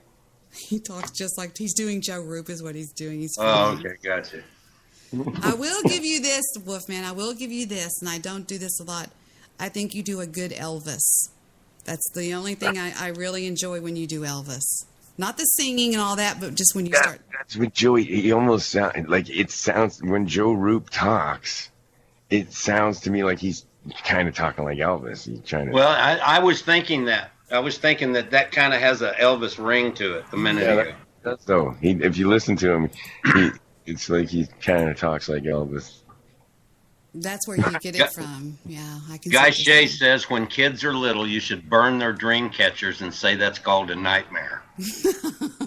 I'm so glad that I wasn't born a child of Guy Shea. Can you imagine? Bless his heart. Listen, Guy don't fool me. He talks mean about the kids, but I got an awful feeling he's Oh, he's a pretty smoochy grampy. He's a snowflake. He's an angel. He don't fucking fool me. Yeah. No, he's not fooling me either because I know that he's probably one of the best men ever in that chat room. That's why I don't let anybody convince me that he's anything else other than that. Did that make sense? Well, I'm not even a big fan of Guy because he's a bit of a jerk, but I would take 100 guys over fucking one Kurt any day. Oh. So. Yeah. Nope, I couldn't agree with you more. And I just have this thing. I can just like see through people. I just know if they're really, for some reason, I don't know why. Maybe it's just I'm intuitive or something. Maybe I'm psychic, Joe. What do you think, Joe? Sure. Where's my Debi Daly Deeds of Greatness and Other Outstanding Accomplishments list? You goofy. I'll let you do on my paranormal radio if you're psychic. No, thank you. I'm not psychic. Holy fuck, we're not allowed to throw old batteries away in the fucking garbage anymore? Nope. Jesus, fuck, man. Now I gotta start throwing them in the field, too. You're going to bury those right next to the old oil, right? What are we supposed to do with them? I've got a field across the road that I turned a few things in over the last couple years. What are we supposed to do with it? I don't get it. No, we got drop-off sites we can take them to, and then What do they do with them? I know from when I worked there that they store them and then they ship them, but what they don't want you doing is putting them in your garbage bags. They want you to take them down, and you can take them to the landfill, or and they bury them. Yep. No, actually they don't. They send them away to get them. Yeah, I think they either destroy them or crush them up or something. Paper towel. Listen, I'm gonna do it again, so y'all don't think I was having gas. Listen, that's me tearing off a paper towel. Toothpaste out of it. What? What? Everybody farts. I bet you they make toothpaste out of the old batteries. Yeah, there you go. There you go. Whoa, are you serious? Battery No, toothpaste? I think it's mainly they make women's makeup. Oh. Yeah, and depending on how old. Yeah, a little makeup, shampoo, Anal lube. Yeah, there you go. God, that's gross. Oh, man. Go in for some kind of skin, All I'm going to say, Debbie, is anal's better with lube, so, you know. Oh, God. Oh. I know it's gross, but. Anal what? I didn't hear you, Angel. Somebody I talk said to me. anal's better with lube, so you're going to want to stop doing it dry. Oh, God. Never done it, never have. That's just. Yeah, you don't get to admit to nothing, but we're all friends here. Nope, never done it. That's one thing I wouldn't lie. I swear to God on my on my. Vic on the phone. I swear on the lives of everybody I know, I've never done it. Not even on your honeymoon. Nope, never. My ex-wife hated me, and she even give up anal on our honeymoon. Never. Oh, good Lord. Anal sounds disgusting to me. It sounds painful to me. Oh, it's well, what they say, take it out, it hurts. Put it back in, it stinks. Oh my God, that's gross. Exit only. It's exit only. That's what I've said all my life. No way. There's nothing going in that thing. Thank you. Oh. Hey, Joe, have you noticed our daddy in the chat room is tearing you apart? He's always tearing me apart. That think fucker. that you should ask Debbie to erase those comments? Maybe I should ban him. Maybe you should, man. I don't know. I don't know. That's a tough call. Case by case analysis. Yeah, well, I don't know if you noticed, RD, but Canada's a little bit bigger than Holland, right? So we have more space to put our batteries than you. There you go. Yep. You guys got some space out there that nobody can find. Oddly used to be a nice guy. Canada and Holland have won the exact same number of World Cups of soccer. Really? Yeah. I mean, Sonny about to go, really? Yep. And that number is 0. RD used to be a nice guy, but now he's gotten a little pricky hanging around the chat room lately. Well, I shouldn't tell stories at a school, but genius. Our RD's daughter sort of has a black boyfriend. Ooh, dang. Wow. You can laugh if you want, Debbie, but when RD takes out, there's a black boy in the neighborhood that follows her around. Aww. Now, mind you, she's only a year and a half old. I think he's only like 3. But he seems to have taken a shine to her, and RD doesn't like it. That's adorable. Well, the first time we took the little man out, Timothy, and he came up to an African-American child, he just stood there and just looked at him. And it was so weird because he'd never been around anybody but just us. You know, he'd basically never left the house. He was never daycared or anything like that, and it was so cute. Mm-hmm. Did you let them touch each other? Oh, hush. Jet's best friend is a little black guy that just, his name is Travion. He's cool as shit, too. I just love to watch them together. I would have called him Tyrone. No, his name's Travion. So cute. Tyrone's a better name. Tyrone's that is a better name. Yeah. You know what? There's a lot of Ethiopian people around my neighborhood here now. For some reason, none of the Ethiopians are named Tyrone. No. And they got a restaurant there. Ethiopia, that's good. It is. Ethiopia's in Africa. This is how we boil rice. Yes. This is how we par cook rice. This is how we fry rice, and this is our boiled fried rice. Yeah, they have boiled, fried, and actually just plain rice and saffron. Boiled. Yeah. No, they got this bread, and that's how you eat the food.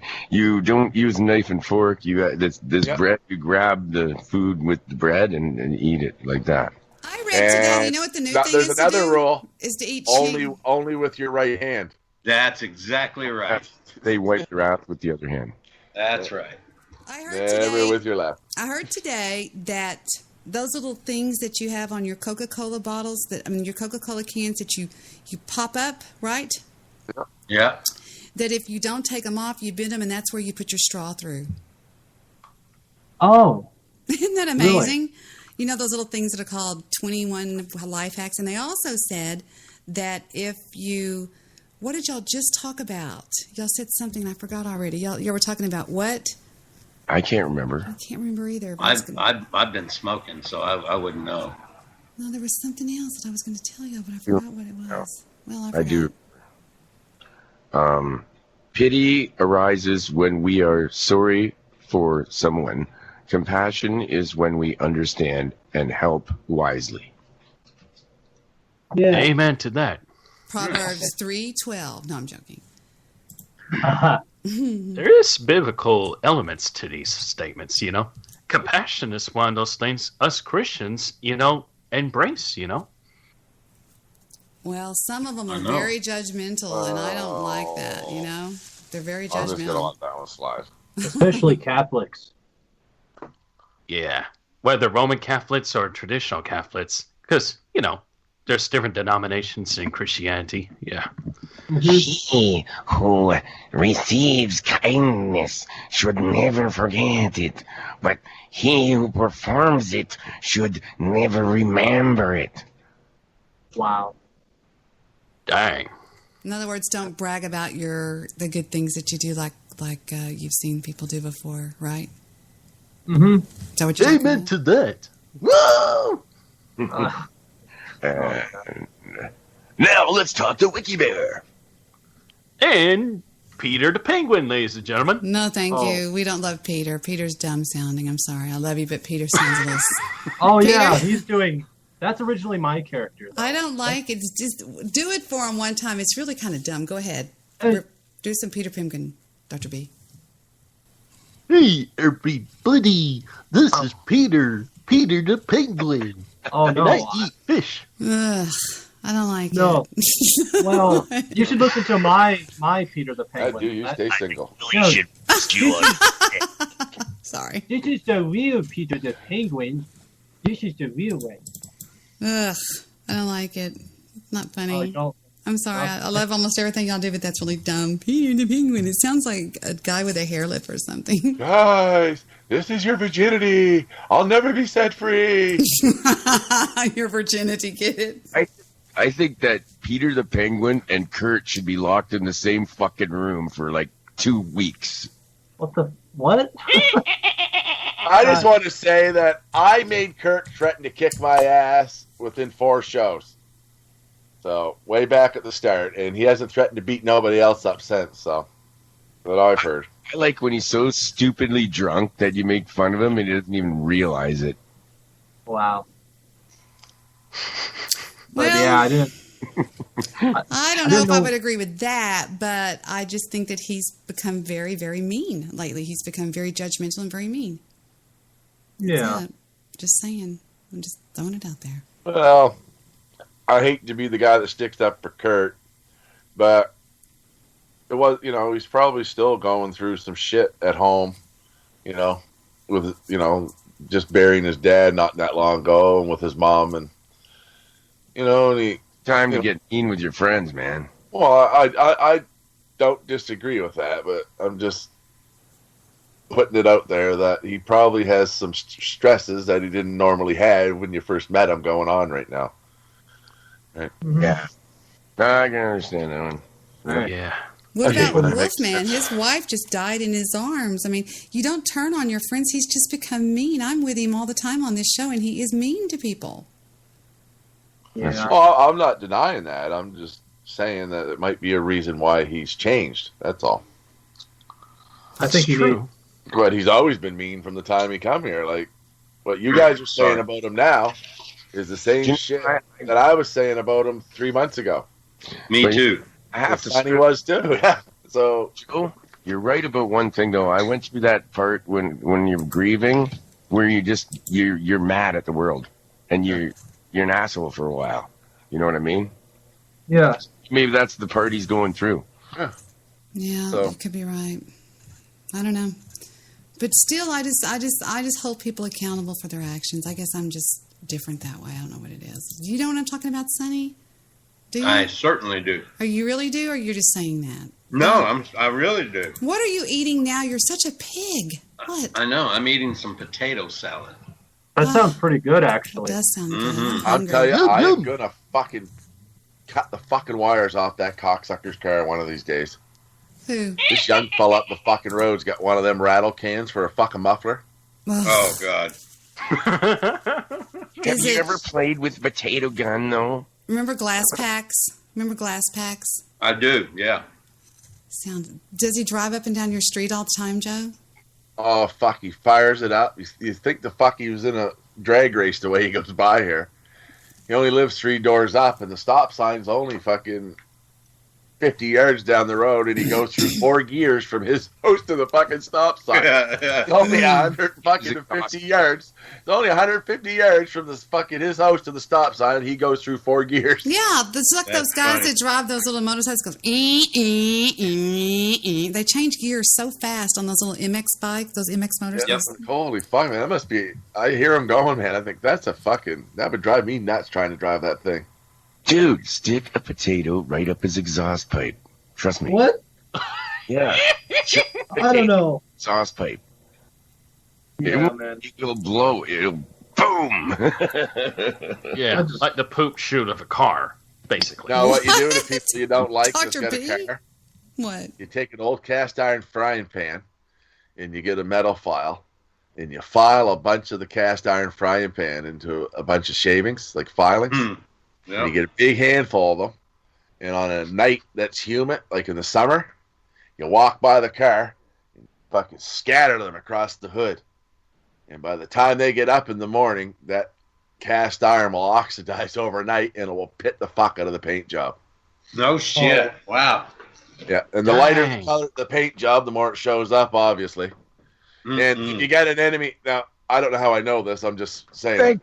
But if you got an enemy that's got a truck and everybody's got a box liner, right? You get a turkey baster full of battery acid, and you go up and you lift the corner of the box liner up. Oh my God! Battery accident underneath it, because it'll fucking eat a hole right through the fucking bottom of the box. Damn. Or another good even is a styrofoam cup, a coffee cup with the cover on it full of brake fluid, and pelt it off the fucking driver's door, because that fucking brake fluid will peel the paint off instantly. And it stinks so You want to it stinks? Not that I ever did any of these things. It's just things I heard. No, not at all. Stick a fish down where the windshield wipers are, That's a good one. Yep, and then the smell of that rotting fish will go right into the. Through the filter. Yeah, through the filter. That's horrible. Either that or get you some anchovies. Anchovies, and just take the oil, pour it down the defroster vents, and the car's done. It's done forever. It's over. I mean, nobody will ever get in there. At least not in the wintertime, they won't. Well, yeah, we have to get inside the car to do that, though. I was just saying if you had an opportunity to do that. Yeah. And if I'm figuring if anybody. Oh, go ahead, Sonny. No, I'm just figuring that if you're going to go out there and do something that's going to be real malicious, you might as well get in the car and just do it as well. Yeah. I want to give you an example of somebody insulting somebody on my show and watch how they answered back to it. Listen real quick. This is only 10 seconds long. And what I will say, Debbie, is anytime I come on here, it's always a privilege. And I mean that. It's always a privilege to speak to Lester. Oh, thank you, man. Because it's not every day you can talk to a Civil War veteran.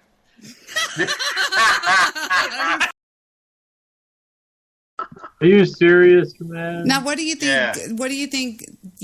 That Kurt would have done with that? He would have taken that very offensively or something. That's what I'm saying. You have to know how to internet out here. You have to know how to roll with it and stuff. You're not controlling your show, Debbie. Oh, there he is again. Joe, get off the line, Joe Poop. Oh, man. Senator Poop Tickler. Really? No.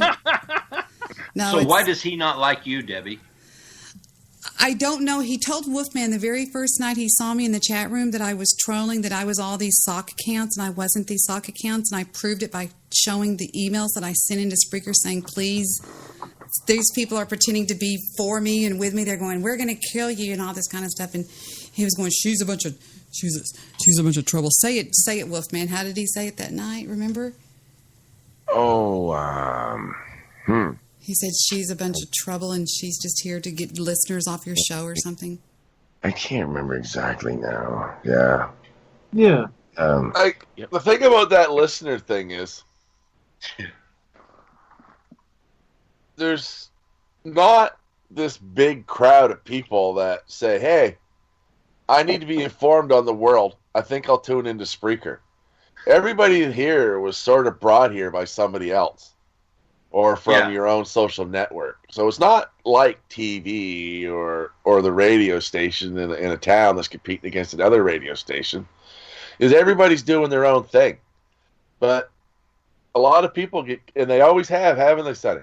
A lot of people get caught up in this thing that they think that they're in direct competition with each other. Right. How has Spreaker been around, Joe? I've been here since, got about 6-7 years in. Really? Wow, I didn't know that. When I first come here, the only two people that I know of that were here before me were Chris Topp and Uncle Bobby. Right. I think I was told that they were before you, and you were here, and then Dino was in the. I come in the summer, and Dino come in the fall. Right, and then we came the next summer, wasn't it? Yeah, something like that. Is that the Dino that is in what's his name's chat room all the time? From that Jimmy Church. It could be. Does he type everything in caps? I'm not You're sure. thinking about Dano, Wolfman. His name's Dano. Yeah, Dino types everything in caps. Yeah, he does. Excuse me. Can I do a couple birthday announcements? I'll be back. Yeah, go ahead. I'm gonna go to the kitchen because Sonny made me hungry. I'll be right back, guys. Okay. All right. Can I say happy birthday to Dave Cruz from Beyond the Strange Radio and Chris Lawrence? There you Happy go. birthday. But Dave might be listening, but Walk back in because I'd like to say happy birthday to my beautiful daughter today. oh wow. Oh, happy birthday to her. Oh, Happy birthday to her. Woo! Happy birthday, Heather. happy birthday to you. Maybe you should have the penguin guy come sing happy birthday. Yeah, really. The penguin guy's cool. Happy birthday Hey, to you. Dr. B, you should get the penguin guy to sing happy birthday to Heather, because I don't think that guy's ever going to get a chance to sing it to another girl. Yeah, what do you think about King and Undead? That Peter the you know I originally made that character, right? Yeah. I'm Still, sure it'll be entertaining. it is entertaining, but So I it's don't know. Yeah, it was originally my character from my Blog Talk Radio show. I do. He's a very popular character on my show, and I had no idea Dr. B was actually doing the character on here. Well, definitely. Well, I was like, I'm okay with it, but I wish he could have told me first. Yeah. I think he should be electrocuted. Electrocuted. Penguin should be electrocuted, roasted on a spit. I think Willie would be great to, do that. I would have been horse meat if that's the case. Yeah. Well, you guys left me at the starting gate on this one because I am lost. Really? Yeah. Willie's from Alaska and he eats penguins. You can't eat me. You can't eat penguins. Listen, Pengu. Holy fuck, it's 5:30 in the morning here. Yeah, man. How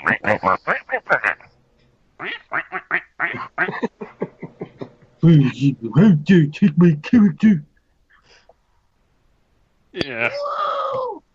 Debbie, smack that fucking penguin. Oh, that's smack that penguin. For the life of me, I can't figure out why Eric was so desperate to get me to call back in. You want Kurt to behave yourself. Danggummit. Danggummit, Kurt. Hey, good. What the fuck is going on here? That was pretty good, I guess. He was impersonating Ghost, I guess. Oh. Yeah. Delete I quit that. doing that to my show. I can impersonate Kurt. Delete that. Yep. Delete that. Oh Lord Jesus. Oh, gee. Oh Lord. Oh Lord. Oh my Lord. I'm gonna kick your ass, boy, is what he said to me. Yeah. Father, Son, Holy Ghost. The best thing he ever said was when I was asking him about his girlfriend if he ever had sex, and he said, "Yes, we fucked all night long." Oh my God. In the woods shouting like that all the time. Getting down and dirty. Oh, damn.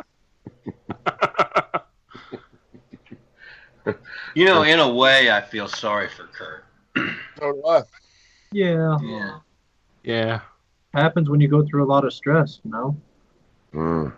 Yeah. I don't. No, I'm just saying in general I do, because it just, the way he acts, I just can't imagine anybody like that living on their own being that sensitive. I just can't imagine that. Well, he doesn't live on his own. No, that's what I'm saying. I don't think that that's probably ever been the case either. There's no way you act like this and have to even get along with people in any way. I think he had a live-in girlfriend one time, and he has been out in apartments, but I don't know the reasons why he moved home with his parents. Yeah, for some reason I want to say he said that he moved back there to help take care of his father, and hey, I get that. I can appreciate that, but I don't know. I just don't think that misfortunes or bad things that happen to somebody in life are a reason to abuse other people. That's all. I just don't think so. Yeah, or, abusing your own penis. Oh, hey, hey, what I do to get to sleep is my business. That's right. Yeah. What's the old saying? Beat it like it owed you money. If I can't stroke my dick, who can? Yeah. I think I had a Lesterism one time about that. Something about, I don't even remember what it was. Beating it like it owed me money. Or I forgot what it was. I don't know. Yep. Going to beat my dick like it owes me money. I heard I'm back now. Victor's in there laughing his ass off. He just walked in. See what I started? All I used to do is say penis, and look what you guys are. Yeah, we're all laughing. You guys are such nuts. I got nachos, Sonny. All right. It's a funny word. You like nacho? You know, it's really good nachos. It's easy to make. I've been on a bit of a salsa kick since we've last talked. What?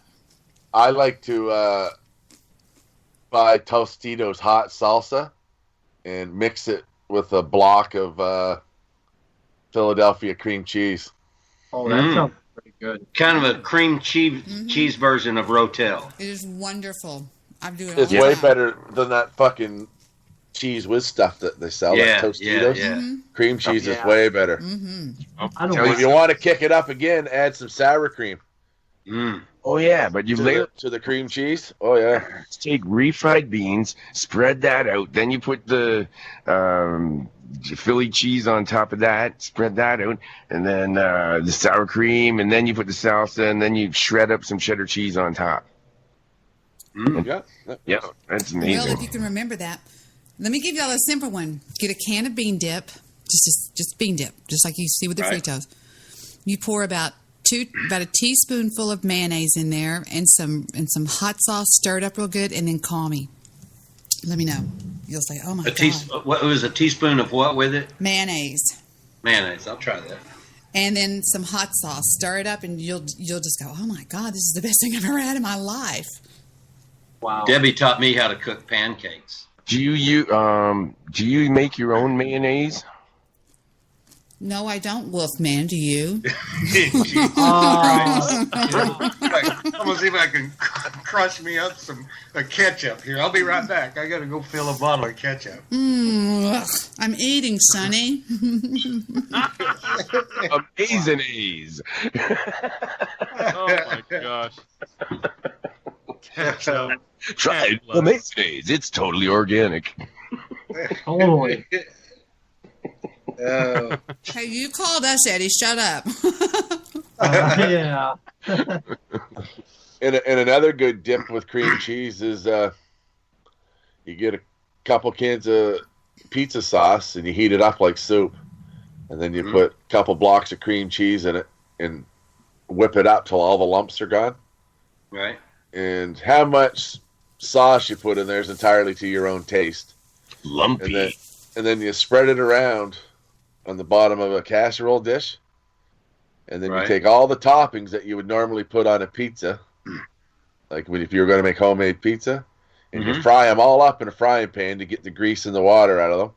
And then you spread it around on top of that cream cheese and then put your mozzarella or whatever on top and cook it like you would a pizza. Oh, and then eat it as a dip, and I like it better than pizza.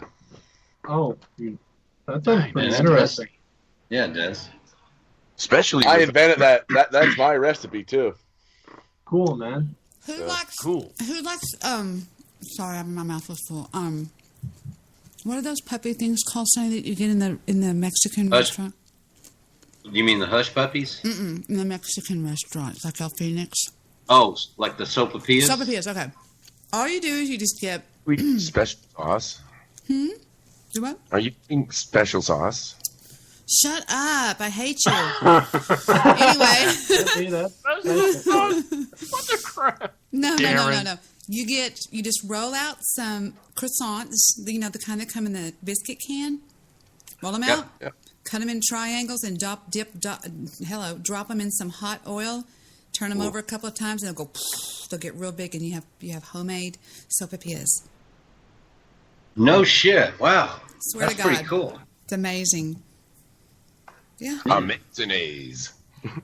Amazing! Oh my God! Don't even do it, Eddie. You're still a nice guy. I don't want to make no amazing eggs. Oh, God. I could do that later. Organic. You know how to make mayonnaise? I do actually know how to make it. The well, French. yeah. I've made it millions of times. Isn't it out of egg yolks? Isn't it out of egg yolks?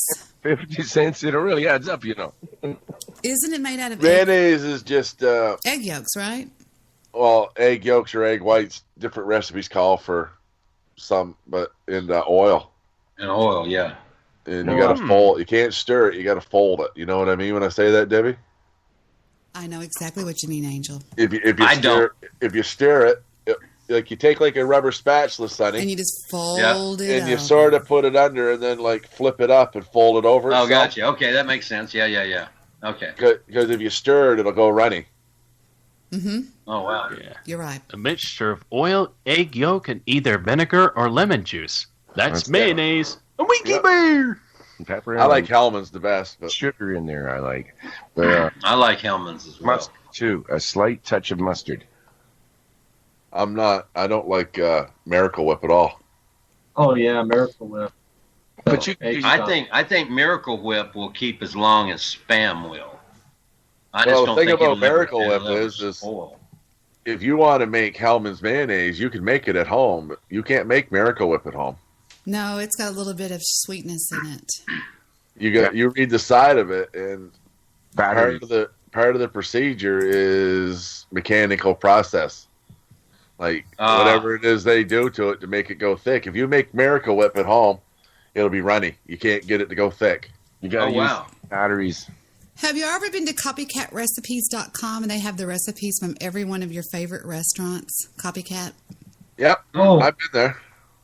I had my restaurant. That's where we got the tartar sauce from Red Lobster and Big Mac sauce. Yeah. For the Big Macs we used to sell. Call Kurt back and get him eating enchiladas. Copycatrecipes.com. Did you that find it? domain's up for sale. Did you find it? No, spell it with a K, Angel, not a C. Try it that way. K Copycat. Wasn't the Big Mac sauce like secret or something? Nope. Joe, do you remember this? Do y'all remember this? 2 whole beef patty, special sauce, lettuce, cheese, pickle, onion on a sesame seed bun. Yeah, I remember that well. I remember that. Was that McDonald's or Burger King? McDonald's. It's a Big Mac. That's a Big Mac. 2 all beef patties, or would it be half beef patties? Special sauce, lettuce, cheese, pickles, onions on a sesame seed bun. Yeah. Yeah. Now, I've told this story several times. If you like Big Macs, when you go there, don't get a Big Mac. Get a quarter pounder dressed like a Big Mac. It's a way better hamburger, and it has the same taste. Oh, have you guys tried the Grand Mac at all? No, I haven't. Oh man, that really brought out the.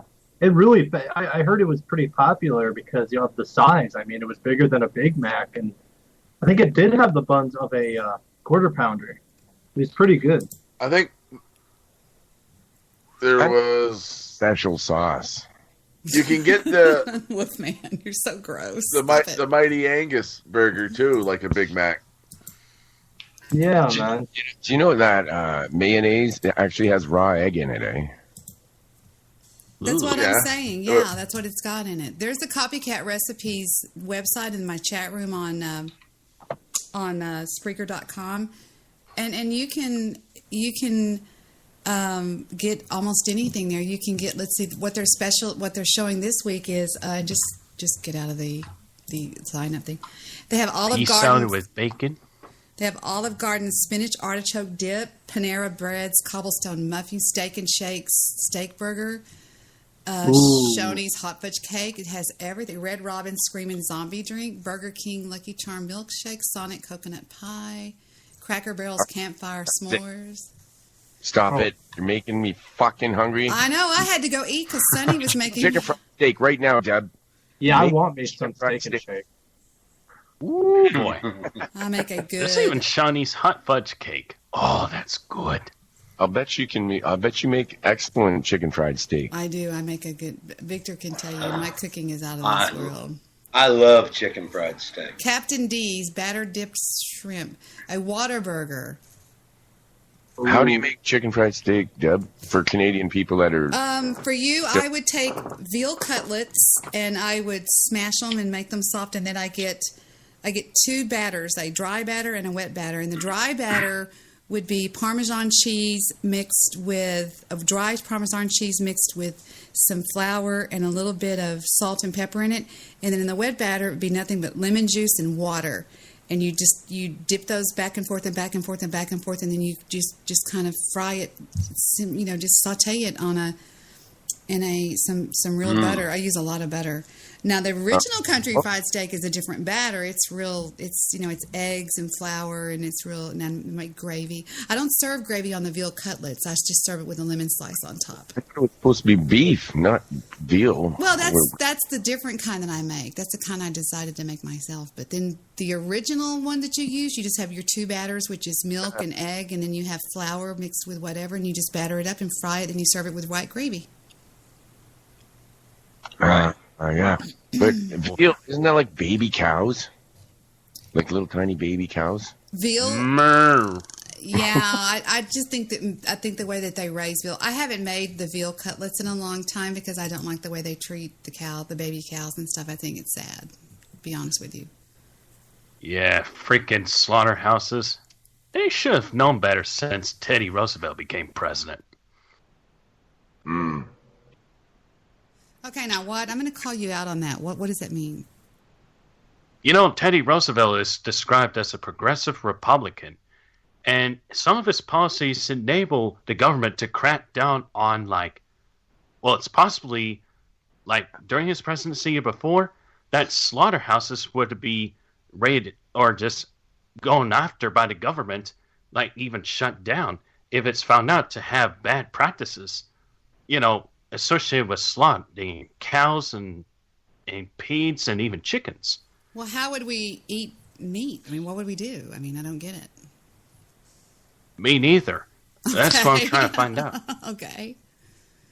Wow. I think what that means is he had a problem with the inhumane way that some of those slaughterhouses and processing plants and whatever handled their business as far as killing them and all that sort of stuff. I think that's what he meant. Do you know if everybody on the planet ate the same diet that we ate in North America, that they would need 7 planet Earths in order to feed everybody? Really? Yeah. Oh. They don't eat very much over in the we eat more meat than anybody, man. Oh yeah, I'm sorry. Everybody likes meat, but we eat meat with every meal. Pretty much. Yeah. I beat my meat with every meal. Sorry. There you go. An amazing A's. There you go. Oh, good Lord. Well, you might as well tell that joke 4 or 5 more times till it's completely dead, Wolf man. Fuck.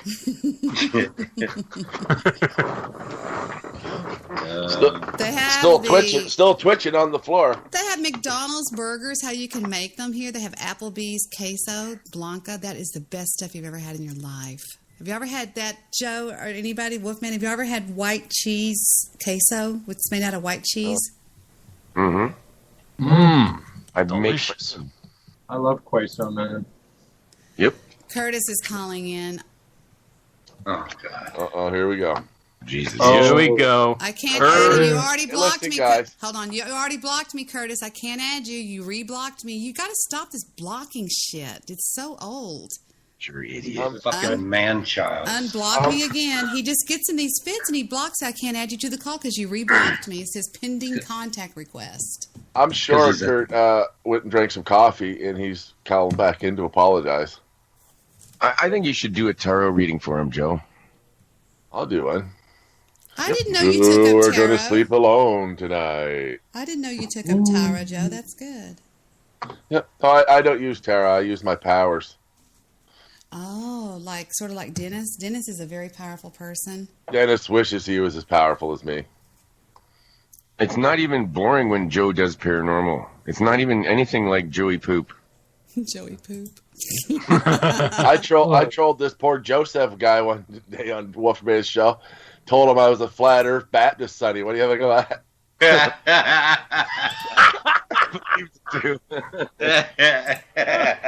What good stuff. My favorite line of the whole day was he brought up the scientific method, and then he said, "You can look that up to see what that means." Yeah. I never heard of the scientific method before. Who was that you were talking to? I can't remember now. Joseph, that Joseph guy. Oh yeah, The other thing that made me mad is his name was Joseph, the same as me, but he pronounced his Joseph. Joseph. With the TH at the end, actually. And I said to him, I said, well, using the scientific method means that if you conduct an experiment the exact same way, like 100 times, and you get the exact same results, then that's considered scientific fact. And he said, correct. And I said, all right. So if I go stand in the same fucking spot every day and look at the horizon, every day the horizon looks flat. So by the scientific method, I've just proven that the Earth is flat. Oh my gosh. Welcome back to the call, Curtis. Oh, I got an argument for you. Wait a minute. Curtis is back on the call. What's up, Curtis? How do you do? Good. Same as we were before, baby. Tell your mother I said hi, Kurt. Oh, here now. Do you have any? You're friendly. Oh, okay. I'm sorry. I'm sorry. Aw, That's all. okay. We accept we accept it. It's okay, sweetie. We forgive you, man. We do. However, I forgive you for being a racist. Here it comes.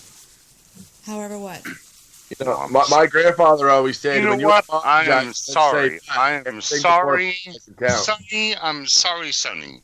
I'm sorry, Aww. man. I'm sorry, Joe. I'm sorry, everybody. It's all right, buddy. We just all chill right. out. Chill out a little bit, all right? Just relax. It's all good. Yeah. Yep. Water under the bridge. Now that we know you don't like saying nigger, we won't say it anymore. Stop it, Joe! Wait, don't start anything. Don't trigger. I was making a point. Okay. We love you, Curtis. Yeah. Oh, some of us love you. Some of us, don't pray for you to die, I guess. I love root beer. He prayed for me to die last week, but I didn't. I prayed for you not to make it, but God wasn't listening. No, he Fucker. wasn't. I still lived. I love root beer, Sonny. Oh my God! Really? Yes, there's nothing. You never heard the song I did about that, Debbie? What? Root beer? When you had your operation and I said I was praying for you not to make it? I don't think I heard that part. And when I found out that you made it, I was down on my knees yelling like fucking. I'm sorry. I'm sorry. Yelling, God, why have you forsaken me? Oh, man. Beer with butterscotch ice cream in it. Yes. Oh, crab bisque. Creamy, rich soup. Yeah, you know what bisque is, right? Actually churned. You know how they make bisque? They put milk in it. No. Like somebody eats all the meat out of the lobster, and then they take the shells from the lobster, and they boil them, and that's bisque. Oh. Yeah, pureed seafood or vegetables. They just boil the shell. They just boil the shells. I love me some seafood, though. Did you know that lobster started out as a poor man's meal?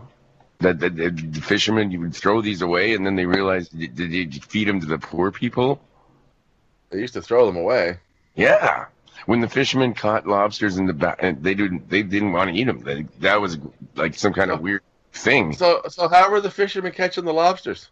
They're considered like a cockroach of the ocean. They are. They are, exactly. Now, shrimps are considered to be the cockroaches of the ocean. Isn't that right? Seriously. Lobster too.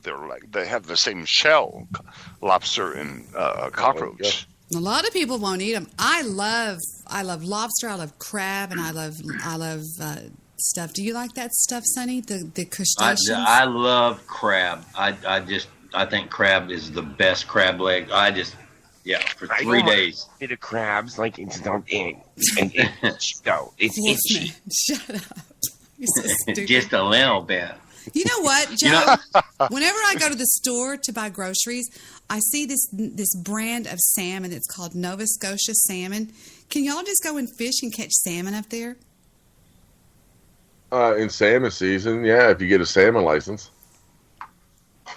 Oh, Willie in the chat room. Don't And apologize. that's the same as the month of October.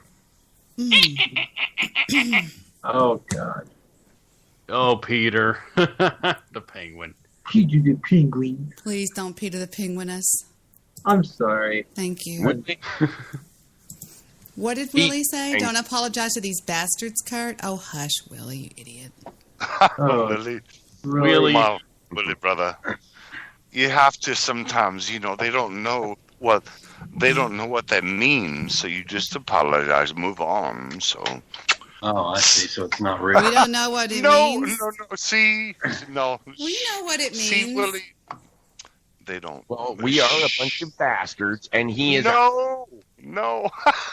He's our Kurt, though. No, I apologize. I do, on my knees. I believe you. I believe all that I said. I'm sorry. you. All right, Lord. I welcome you back. Thank Everything you said that I did. Yeah. Real men do not apologize. you. What? Real man. Yeah, man. Apologize, Wolfman. Oh, Wolfman said, I was so hurt hearing it when I was away. Wolfman, I don't like him no more. Wolfman, take that back right now. Okay. I accepted your apology, and I'm sorry, Kurt. But, yeah, you were being a little bit rude. I know. I'm sorry. Let's move on now. Let's move on. I think we can all agree that Kurt was a motherfucker. All right, we do. All right. Yeah. But he learned his lesson. But he Ain't did that learn right? his lesson. Yeah, Definitely. I've been that way Now too. he's just a fucker. No, he's okay. We have to forgive him. Willie and I have a... never mind. Yes, I was. I was wrong. I'm going to start calling Kurt and Willie Spits and Swallows. Do y'all have it? Oh, no. I actually would call in and DJ yell. Bad Guy says... And I like you so much, Kurt, I'm even going to let you pick what one you are. Yeah, man. He's joking with you, Curtis. Just give it back to him. You know how the little kids used to say, takes one to know one? Seriously. Yeah, there's I a know grain that. of truth to it. Darren says, it's so nice when Debbie can leave the show and we don't have to worry about Kurt getting into a fight. Yeah, man. It feels Shut very up. peaceful. Yeah, shut up, Curtis. I mean Darren. I'm sorry. Why is Darren always bashing Kurt like that? I know Darren. Lord. Well, no, he's cool. Darren cool. Does that to Darren- me too, Kurt. It's all right. Bashes me all the time too. Darren's very mean. Flight 800 went down and they came from miles around, thousands to the crash site. What does that have to do with anything, Darren? What does that mean? He just randomly says that? I think he's talking about Swiss Air, isn't he? I don't know. He said Flight 800 went down and they came from miles around, thousands at the crash site. I don't know why he said that. He just randomly says that. I think that's the Swiss Air flight. Is that something that just happened? Or I don't crash. know. He just randomly said that. Oh, fuck, that was over 20 years ago. That crashed down off the coast of Peggy's Cove. Oh, lobsters. Lobsters, he says, came from miles around. That's so dumb, Darren. Wow. Who would have ever thought that? What? Who cares? It's so dumb. Well, they actually shut down the lobster fishery around that crash site for quite a few years because of the fact that the lobsters would have been on the bottom eating human remains. Oh, wow. Are you joking me? Yeah, Oh, and my about God. 5 or 6 years ago, somebody got a lobster somewhere that had a bunch of human hair in the claw. Oh, wow. God, Ooh, I man. believe that. That's No horrible. shit. Wow. So, Who thought to check that out? I would think that if you're cleaning these lobsters and washing them down, you just pull that out thinking it's some kind of weed or some fabric that was caught out in the whatever, but somebody actually checked that out. That's wild. How gross is it when you eat something and you pull a hair out of your mouth, a long Oh. black hair? I got to be quite honest. And it My comes favorite out of your thing to eat, I throat. pull hairs out of my mouth every time I eat it. Ugh.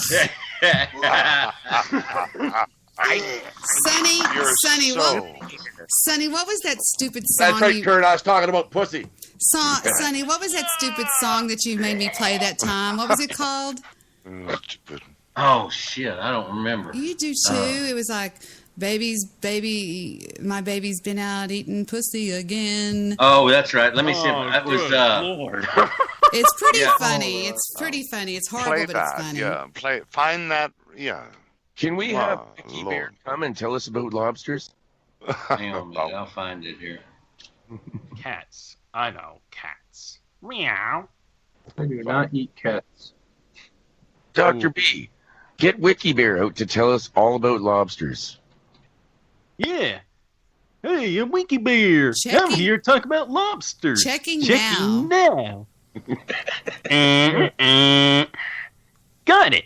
Lobsters are omnivores and typically eat live prey such as fish, mollusks, other crustaceans, worms, and some plant life. They scavenge if necessary and are known to resort to cannibalism in captivity. A Winky Bear. Wow. Gross. That's kind of cool. I love Wiki Bear. I love Wiki Bear. But you gotta say something really. He got pretty graphic. He got pretty bad.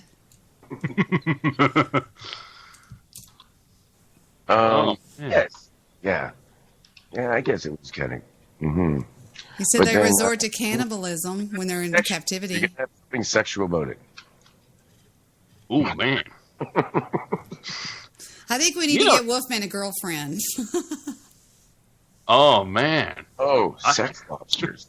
Sex lobsters. Rock lobsters. I've got good news that you guys are all going to care about. What? Mm-hmm. This is the first time this is lined up for me like this in years. The Bantam team's provincials are one weekend. My buddy's 2 kids' provincials are the next weekend, and then the 11 under teams' provincials are Labor Day weekend. Usually they all get stacked up on the same weekend, and I can't attend them all, so I'm pretty pumped.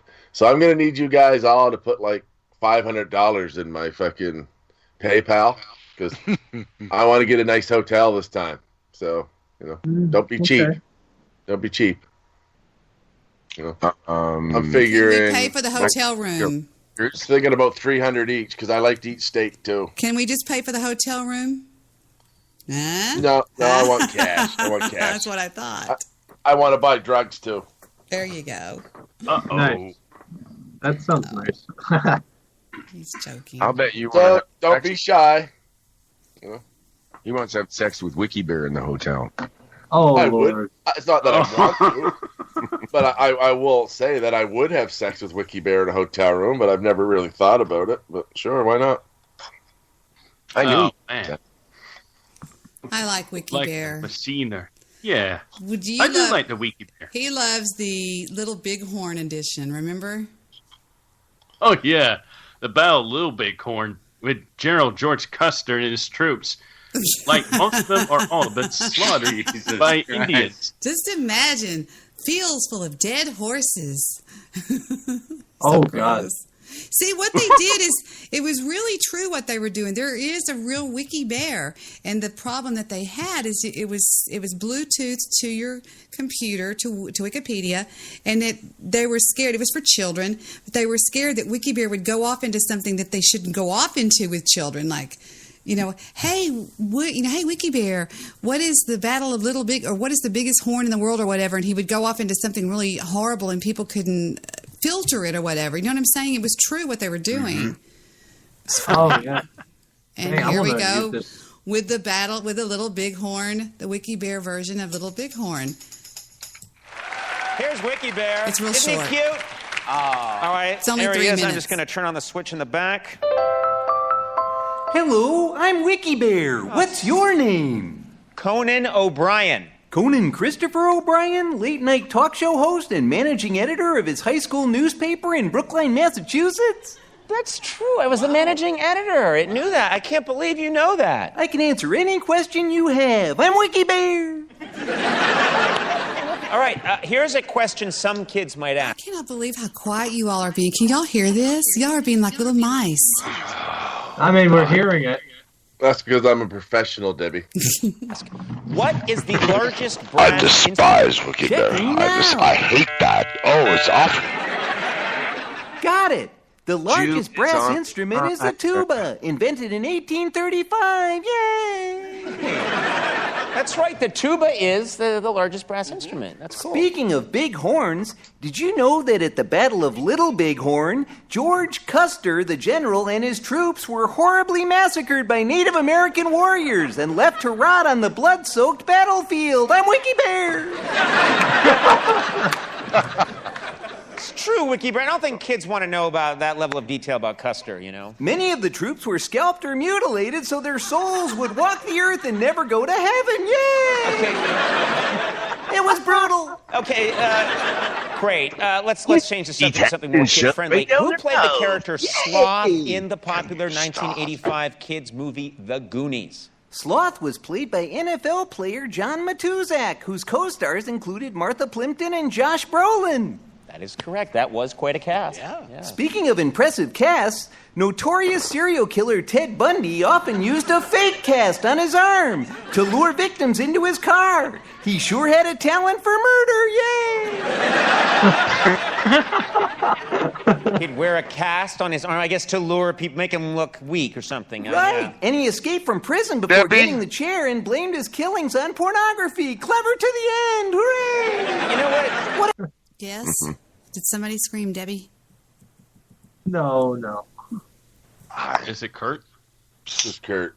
It's awful. That's awful stuff. What's awful? It's funny. Well, I could probably remedy this situation here. It's funny. Our words should be carefully chosen, for people will hear them and be influenced by them for good or evil. Yeah. Don't y'all think Wiki Bear is funny? He's just a joke. It's funny. Yeah. It's like he tells, like, anti-jokes, you know? You know those anti-jokes that are not meant to be funny, but they're, like, about terrible things. Yeah. Go ahead, play more. Go ahead, play more. Play about 10 more. Go ahead. Yeah, I like some Wiki Bear.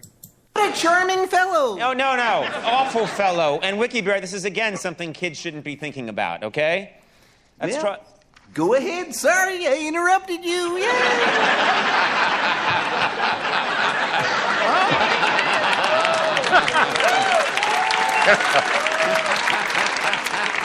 According to Emily Post, interrupting is rude and should be punished with a brutal beating. Emily Post doesn't say that. It was in the unabridged version. Yeah. Moving on.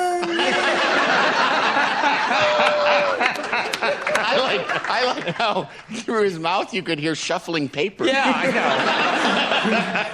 know. And sweating. Let's try another question, Wiki Bear. What's the most watched music video in internet history? Gangnam Style by Korean pop star Psy has over 2 billion views, making it the most viral video ever. That sounds right, yeah. Speaking of going viral, the Ebola virus is one of the deadliest biological hazards on Earth. Often spread to humans by infected monkeys, its symptoms include severe abdominal pain, confusion, and explosive diarrhea. I'm Wiki Bear. No one wants to hear about explosive diarrhea, okay? Fortunately, I'm immune to all human disease. Soon I and all my fellow toys will rule the post-apocalyptic wasteland. You're having a little trouble there today, Wiki Bear, with some of your talking, huh? We'll sail around on rafts made of human corpses, yay! I'll make you all fight to death in the Thunderdome. Shut up, Wiki Bear. We'll bury you all. Or so Emily Post would have you believe. Quiet?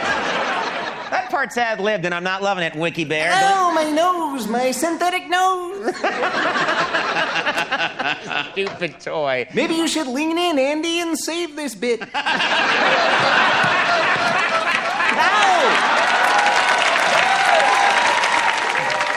Oh, my Lord God.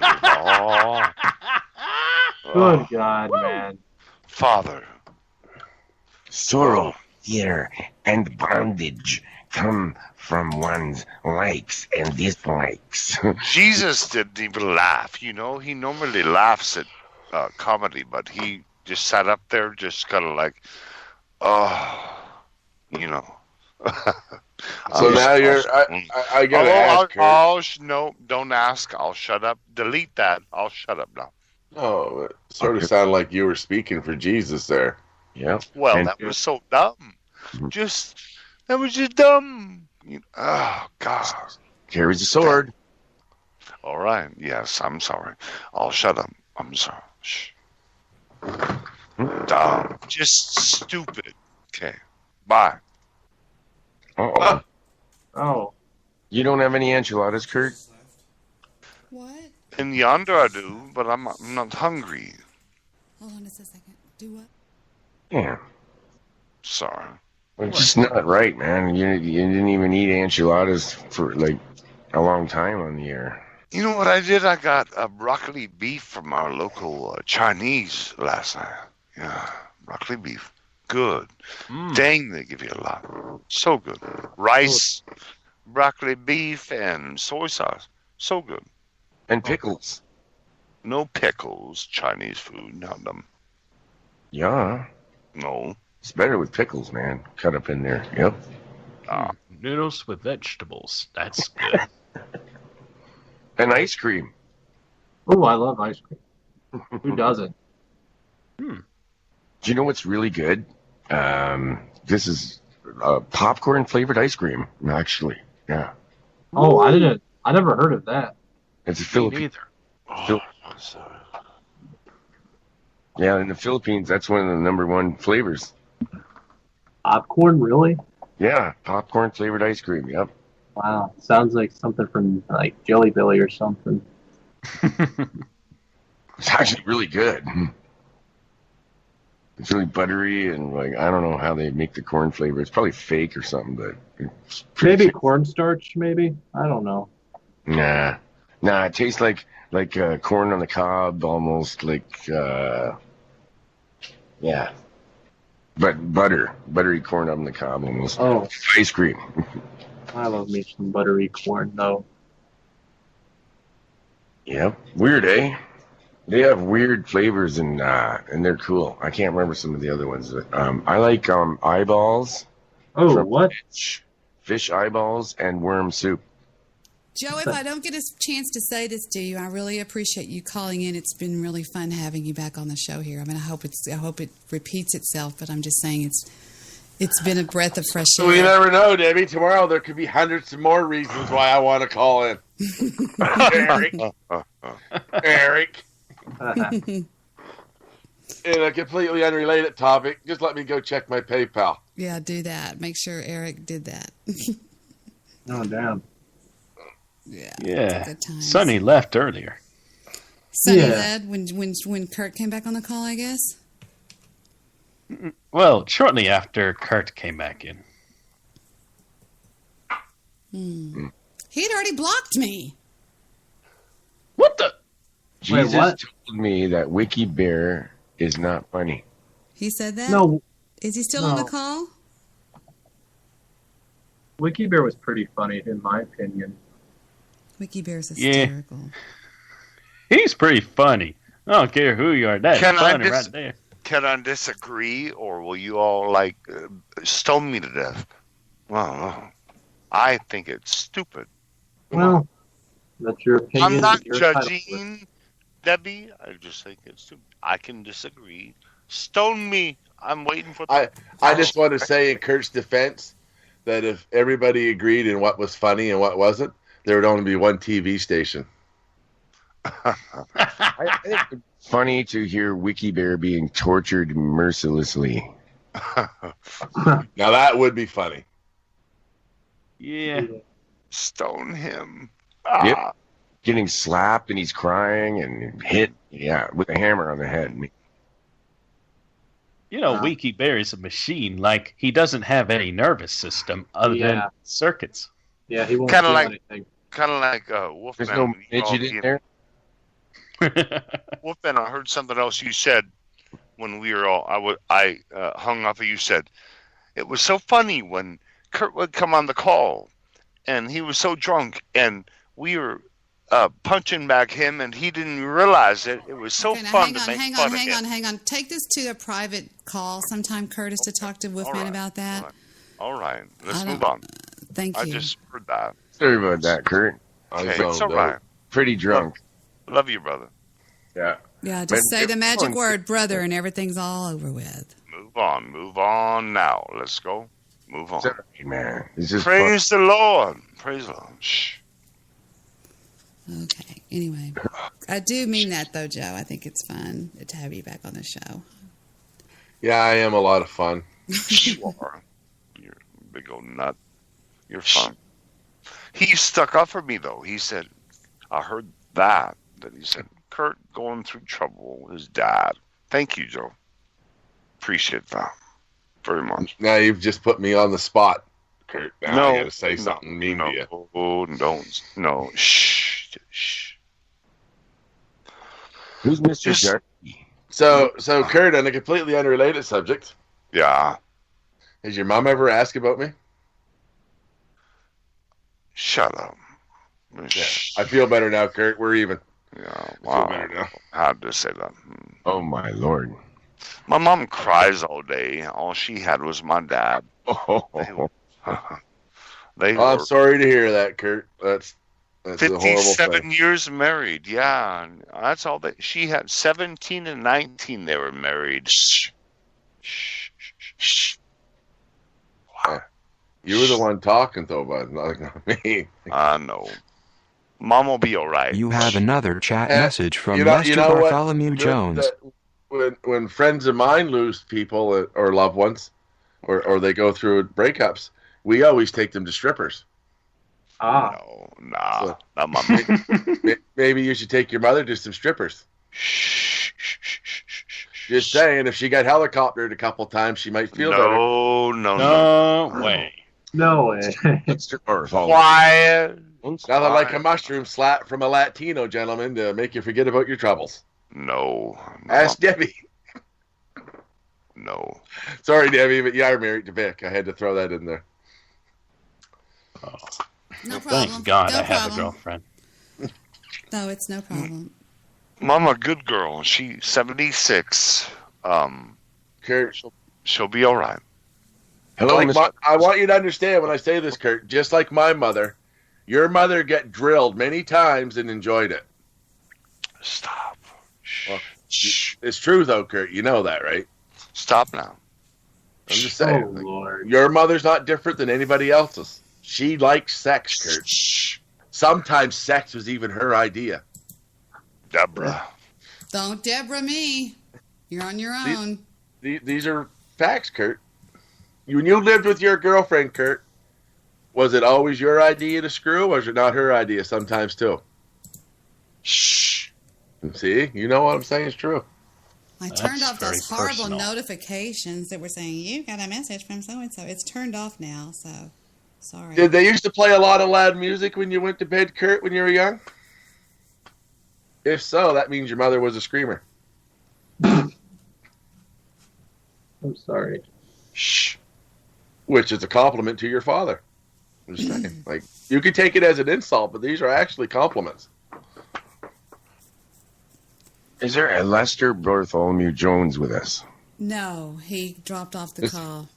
Oh, my mother and father never played music when they did it, so that tells me my father wasn't really good at it. So, man, Mr. B, Dr. B, man. Did your parents play music, loud music at night when you go to bed, Mr. B? Dr. B. Oh, I Mr. never B. remember that. Mr. B. I was very little by then. Hello? So they didn't play music, or whatever. I don't want to talk about our parents having sex. That's something nobody wants to Everybody's think about. parents screw, Debbie. I understand that, but we don't have to talk about it. It's like talking I just about. want you all to know that I would screw all your mothers. Thank you. All right, then. I would sleep on her couch, and I would eat sandwiches she made me, and I would make sweet, sweet love to her at night. All right, I'll be sure and tell her when I see her in the afterlife. Yeah, well, whatever. Mm-hmm. Well, I think it's come that time of the night that we say goodnight and end on a fairly good note. So I want to thank Dr. Bristol and Joe Seeker and King Edward the Undead and Monster Castle Paranormal, which is Wolfman Mike, Curtis Green, Lester Bartholomew, I never can say that, Sonny from Mobster Boss Radio, And in the chat room, there was Darren and Guy Shea and who else was delete my name from? Can you delete my name from that, please? From what? Actually, can I just no? You're on. This is Joey Poop, and you are on my show. I'm not deleting anything. No. Play this right now, says our daddy. All right, we have to play this now, says our daddy. How funny. What is this? I think you had to go on another hour. You know, Curtis, I think I'll do any goddamn thing I feel like doing, okay? Okay, I just That asked. was coming. Wow. Fuck. I love you all. Yeah. You I know agree. I do. Fuck that shit. I'm tired of Curtis. He's an asshole. I told you he's a fucking asshole, and I'm done. I'm sick of it. The fuck? I mean, I've got a limit that I can put. I've got a limit. And I hated hanging up on Joe, and I hated hanging up on Dr. B, and I hated hanging up on Eddie and Wolfman and all those people, but I can't take it anymore. I'm done. I love them all, but I'm not going to put up with that anymore from Curtis. I think you ought to go another hour. He's just the most negative, judgmental person I've ever been around in my freaking life. And I'm just so done with it. We're laughing and having a good time, you know, but when he comes back, it's like he started talking right during, never mind. I'll just keep my whatever to myself, but y'all know what I mean. I'm sorry. It's just not worth it anymore with that bullshit. I love you all, and I'll see you guys the next time I do this. I don't know when. Maybe I just won't do it anymore or something. It's just, Curtis just makes me feel bad. When I get off the air, I usually will fold clothes or laundry until I'm ready to go to sleep. I'll watch a video. I'll go watch something on Netflix. But it's like when he's on here and I get off the phone, you know, with everybody and talking and having a good time. If Curtis has been, I feel bad about myself. I mean, he just makes me feel so bad, and I just don't like that. I don't like that feeling that he does. I just don't like it. It's not fun the way he makes me feel. He makes me feel like I'm a bad person or something. So.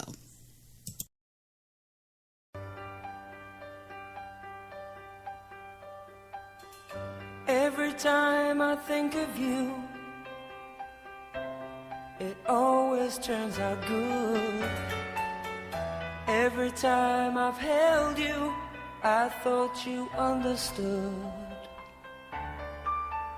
People say a love like ours will surely pass, but I know